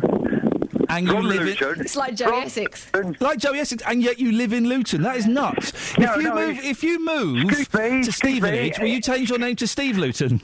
No, I said it. I'm Dave from Luton. Yeah, and yet your name is Luton. Your name is Luton as well. Oh, God, here we go again. Oh, when you do this Friday thing, if you move to Essex, will you change your name to David Essex? Or Steve Essex? You're not allowed. Catherine, Kelly, don't laugh because you encourage him to carry on, you know what I mean? Oh, he is funny, though. Is he? Yeah. Oh, really? I'm a Dave Luton fan. Oh, yeah. Thanks, Kath. You're welcome. But it is weird that your surname is Luton and you're from Luton. I think it's brilliant that his name is Luton. And Excuse me. It's like being called Terry Butcher and you're a butcher. Yeah. Are you going to listen to me this morning? Or Frank Bruno and you're a boxer. Oh, yeah. Because that was a boxer's name, Frank Bruno. Yeah, I'll box you in a minute. All right. Or being Tony Killer and you're a killer. Yeah, yeah. Or being called Kelly Betts and you work in a betting shop. Yeah. Yeah, Dave. Knock, knock. Pardon? Who's there? Me. Who? Me. Not today, thank you. Oh, thanks, pal. He wanted to talk about buckets. Oh, go on then. Ice buckets. Yes, mate. Let's hope there's a medical person who can ring you up and tell you Let's hope, yeah. if this is dangerous or not. Because to tip... Hello? Oh, I've got off the air. If he does this on a Friday, in a month's time, I'll come down here and bonk him on the nose.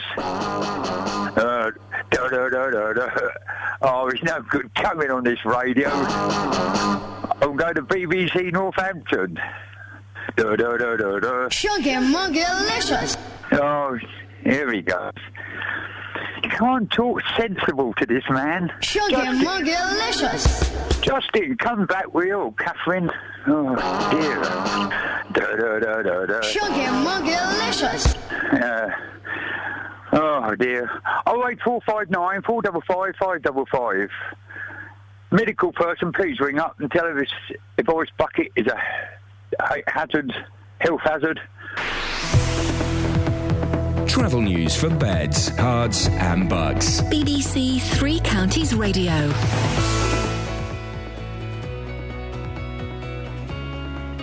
Hello? Hello? Uela Travel? Uela Travel. Oh, hello, there you are. Where are you? You've just... Hello? Hello, Yep. James. That's all right. Don't worry. Maybe my fat fingers had the wrong fader, sir. Over to you. Thanks a lot, Ian. Yeah, the M1 still closed northbound between 11 and 12. It's been closed since around 10 to 2 this morning for accident investigation work. That's, of course, the Dunstable to Flitwick turn-offs, the closure. And as a result, long queues from before junction 10, the queue just north of 9, the Flamstead turn, we can see on the cameras and sensors. Southbound past the scene is also really slow-moving, and the congestion's from around junction 14, that's Milton Keynes. The official diversion route is off the M1 onto the A505, then the A5, then through Houghton Regis up through Toddington. That route's very slow. A5 generally, Markyate to Hockliffe northbound is slow. Southbound is also exceptionally busy on the speed sensors. Expect delays through Clop Hill on the A6 and the A507. We think it's with drivers avoiding the M1, and the A1M particularly slow this morning again because of the M1 closure. Southbound is queuing from Stotfold all the way down to past Stevenage, down towards junction 7. That's the A602 turn, of course. And M40 now slow southbound 6 to 5. That's Watlington to Stokenchurch, we've seen on the sensors. If you're heading into London on the A40, it's partially blocked at the Target roundabout, congestion from Swakeleys. On the trains, delays still on First Capital Connect and East Coast because of the problems with the overhead wires in Cambridgeshire earlier on. James Worley, BBC Three Counties Radio. James, thank you very much. 8:46, it's Tuesday the 26th of August. I'm Iain Lee. These are your headlines on BBC Three Counties Radio. Hertfordshire County Council isn't changing procedure after a baby it was looking after was abducted by the parents. The family of a 16-year-old boy killed in a hit-and-run in Hemel Hempstead say they're devastated by his death. And a man is trying to save the old police station in Aylesbury to turn it into a police-themed restaurant. Let's get the weather. Here's Kate. Beds, Herts and Bucks weather. BBC Three Counties Radio. Good morning. Well, we've still got a bit of rain, I'm afraid, working its way pretty much across all of us in places. Some showery rain now. The worst of it seems to be over, but this band is now pushing southwards. We'll get some heavy showers, perhaps a rumble of thunder, but later on this afternoon that should clear. We'll get some drier and brighter weather. The maximum temperature getting up to around 17, maybe 18 Celsius. A clearing picture overnight, so it will feel a bit fresher than it did last night. Plenty of clear spells, but it should stay dry. Maybe a bit of mist developing, but a minimum between 10 and 12 Celsius. Now that clearing sky means a bright start tomorrow. Sunny spells, perhaps a little bit thicker tomorrow afternoon. The cloud, that is, will turn a bit hazy, but the maximum temperature a touch warmer. It's just going to feel that little bit more pleasant. The maximum getting up to around 21 Celsius. That's 70 degrees in Fahrenheit. And that's your forecast.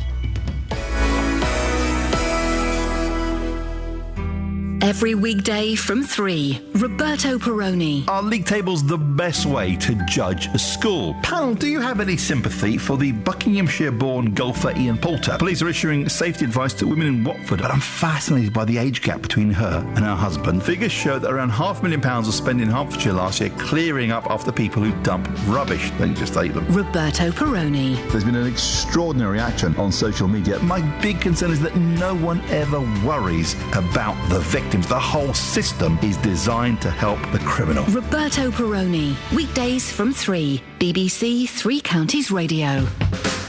If you hear a whisper, give us a shout. Iain Lee. BBC Three Counties Radio. A slogan loved by naked women all across Beds, Herts and Bucks. Well, no, one in Bedford. One naked woman in Bedford. OK, well, that's so far it's 100% of all the naked women we've surveyed. The stats don't lie, do they, Justin? If you hear a whisper, give us a shout. If you are naked, give us a shout. It works. Rolls off the tongue beautifully. Yeah, well, that's the problem. Why? It does upset me. Listen, I would imagine there aren't that many naked people listening to this show. They should be dressed by now. Surely. Exactly, but you do like a Saturday show, 12 till 2, Justin. You're playing kind of sexy music. Not only will you have lazy people who are naked listening to you, you might have, and I'm going to say it, you might have lovers listening to you. Quite possibly, yeah. Here's Barry White, guys. Enjoy. But do you ever think that when you... Because I know I pop in and see you on a Saturday sometimes, and you have the lights down low. Yeah. You have the shirt is loosened. That's if you're even bothering to wear a shirt sometimes. Absolutely, yeah. Are you doing it for the lovers? Yeah, I think if I can, push the lovers along across Beds, Herts and Bucks, and let's just say make magic happen via music, well, I should be maybe given an MBE for that. I wonder. MBE. Oh, come on. You can't listen to the radio when you're doing that. Yeah. Why? It sounds like there's someone extra in there. If there's a 12-inch coming up, why not? It's long enough, isn't it? Used to have a 12-inch of the week on Friday evening programme. 70s disco, wonderful. Yep. OK, guys, just remember that they're listening with their pens poised, guys. They're listening. So, Justin, moving swiftly on from your LP fascination and your extended mix, the Ice Bucket Challenge. That was it. The Ice Bucket Challenge. Ice Bucket Challenge. It's everywhere. It's on page 24 and 25 of the Mail, and they have printed pictures of people doing the Ice Bucket Challenge. Gary Lineker, Benedict Cumberbatch. But most of them are hot women in their pants. Yes. And I don't get it. I don't understand it. I think it's bullying, to be honest. I think it's bullying. I think charities... It worked for a while. I think charities need to come up with something different now. Well, we're meant to be raising money for a very good cause. Not a lot of people know about that cause. I've taken this one to the streets, but up first, Daryl has come up to our radio car. Daryl, you have done the Ice Bucket Challenge. When did you take on the challenge? It was Saturday afternoon after a barbecue. Yeah, it was very cold, but it's quite good because I didn't know about the challenge. I didn't know. I got nominated, but I didn't know about the AS. The illness that it causes. So, I took on the challenge and nominated a few more people and donated, which is quite good. Were you naked in a mankini? Anything unusual? No, I was just fully clothed, done it properly. I've seen some of the videos. Some people are a bit more crazier than me, but I've just done it to donate. So, well, tell us about the charity. Just lastly, before I play some audio from earlier, tell us about the charity. What do you know about the charity that you're raising money for? Well, the ASL, I did not, and I'll be deadly serious. I'm 31 years old, and you take everything for granted. And I seriously did not know about the illness it causes until there was obviously some other videos on Facebook that shows you the awareness of the ASL. So I looked at that and then thought, it's worth it. It's worth every penny in my case, Okay. I appreciate your time. Thank you very much. That was Daryl, and the charity, by the way, is the ALS Association in the US. In the UK, it's called the UK Motor Neuron Disease Association. Ian, you were talking about figures earlier on, and we believe that £250,000 has been raised in the UK. As for America, $37.7 million. Well, that's a little bit more significant, yes. $62.5 million. I am surprised. In the UK, it's only raised £250,000. I say only, it's a significant amount of money, but in charities deal with a lot more than that. And yet, big celebrities have done this. The problem is that, and you're about to find out here, a lot of people, like we spoke to this morning, saying to me, it's an absolutely fantastic cause, I'm doing this for a brilliant cause. What's the cause then? Well, they didn't know. They had got no idea who they were raising money for. So what it's become people simply showing off. Video after video, people trying to outdo each other. This is for charity. So I took it to the streets earlier on, and we're going to start with Pat here, who, a bit like Daryl, took up the challenge. Pat, you did the Ice Bucket Challenge. When did you do it? Yesterday. We're talking about the charity this morning. Do you know anything about the charity that you're raising money for? Not a clue. I don't know anything about it. I got nominated, so I had to do it. So that's basically it. Bernard, the Ice Bucket Challenge. Ian Lee saying, do you know what, I'm not going to do this. It's nonsense. If I want to donate, I will do. What's your thoughts on this? Exactly what you just said. It's a personal thing, and it actually does sound like a very, very dodgy and probably a dangerous act to do if you're not prepared for it. Is it almost bullying, but by nominating somebody, putting them under pressure to do something for charity? Look at it this way. The American president, he gave to the charity, but he wouldn't do it. But again, he was pushed to... Why don't you? Come on. Yeah. And that's what you're going to do, isn't it? Donate instead. Donate instead, of course. Luke, you have been nominated, but you haven't done it. Tell us why. I just think it's a bit silly. I've done the donation, but just not the actual challenge. So you think this has become about people showing off rather than charity? Big time, yeah. Now, you have been nominated, sir. Yeah. Who's nominated you? My friend Kieran nominated me last night, so I'll have to do it in the next kind of 12 hours, otherwise you've got 24 hours to do it, haven't you? That's it, yeah. So do you know where the money's going to? No, I don't actually know the details of the charity or anything. Ian's been nominated, I've been nominated. Should we bother? Is it a waste of time? I think if people are donating as well as putting water over their head, then and it is a good cause, then it's worthwhile. If it's just about uploading videos, then I don't think it's really worth it. He doesn't know what the charity... He could be doing it for jihadis. I know. He could be doing it to send young men to Syria. He's got no idea. No, this is the problem. I mean, Daryl was the closest to it. Ian, I've been out on this story all morning today, and Daryl was the closest to it, saying he was raising money for the ASL. Not quite. It's the ALS Association in the US. That was the closest we got to it. Pat kicked off there. Well, no, I've got no clue about the charity, but I got nominated, so I had to do it. Well, that's absolute rubbish, because the whole point of this is to raise money for charity. So if you don't know what you're doing and how to raise the money for charity, it's null and void. It's completely pointless. I think this is kind of on the back of those no makeup selfies. And was it absolutely neck nominations? Was that the game that everyone was raving about, where you got nominated to drink loads of beer and stuff? Yeah. It's that. Okay, charities, we've done the nomination thing. That's kind of faded now. You need to come up with something better. It does kind of frustrate me, because somebody nominated me at the weekend, and then within 24 hours, it's like, well, J-Dog, where's the video? Well, I haven't quite done it yet, guys. And again, if I want to give money to charity, I would do that out of my own pocket. Putting a bucket of water over my head doesn't really achieve much, does it? Justin, thank you very much indeed. Excellent stuff as always. We've had loads of texts on this. Oh, you're gone. You've got to give us some of the texts. This is from Tony in Toddington. It's crazy, this ALS Ice Bucket Challenge. Most of these people haven't got a clue what ALS stands for. You've got people advertising their companies in the background upon dousing their heads with a bucket of water. Well, it's obvious what the motivation behind that donation is. You have one guy who actually had 40,000 gallons poured on him. That's a huge waste of water when there are people in the world that die as a result of dehydration. Someone needs to slap this guy in the face and say, it's not about the amount of water you pour on yourself, it's about the donation. Then you have the rest of the sheeple, those who do it for their 2 minutes of fame, those who do it because celebrities and the whole world is doing it.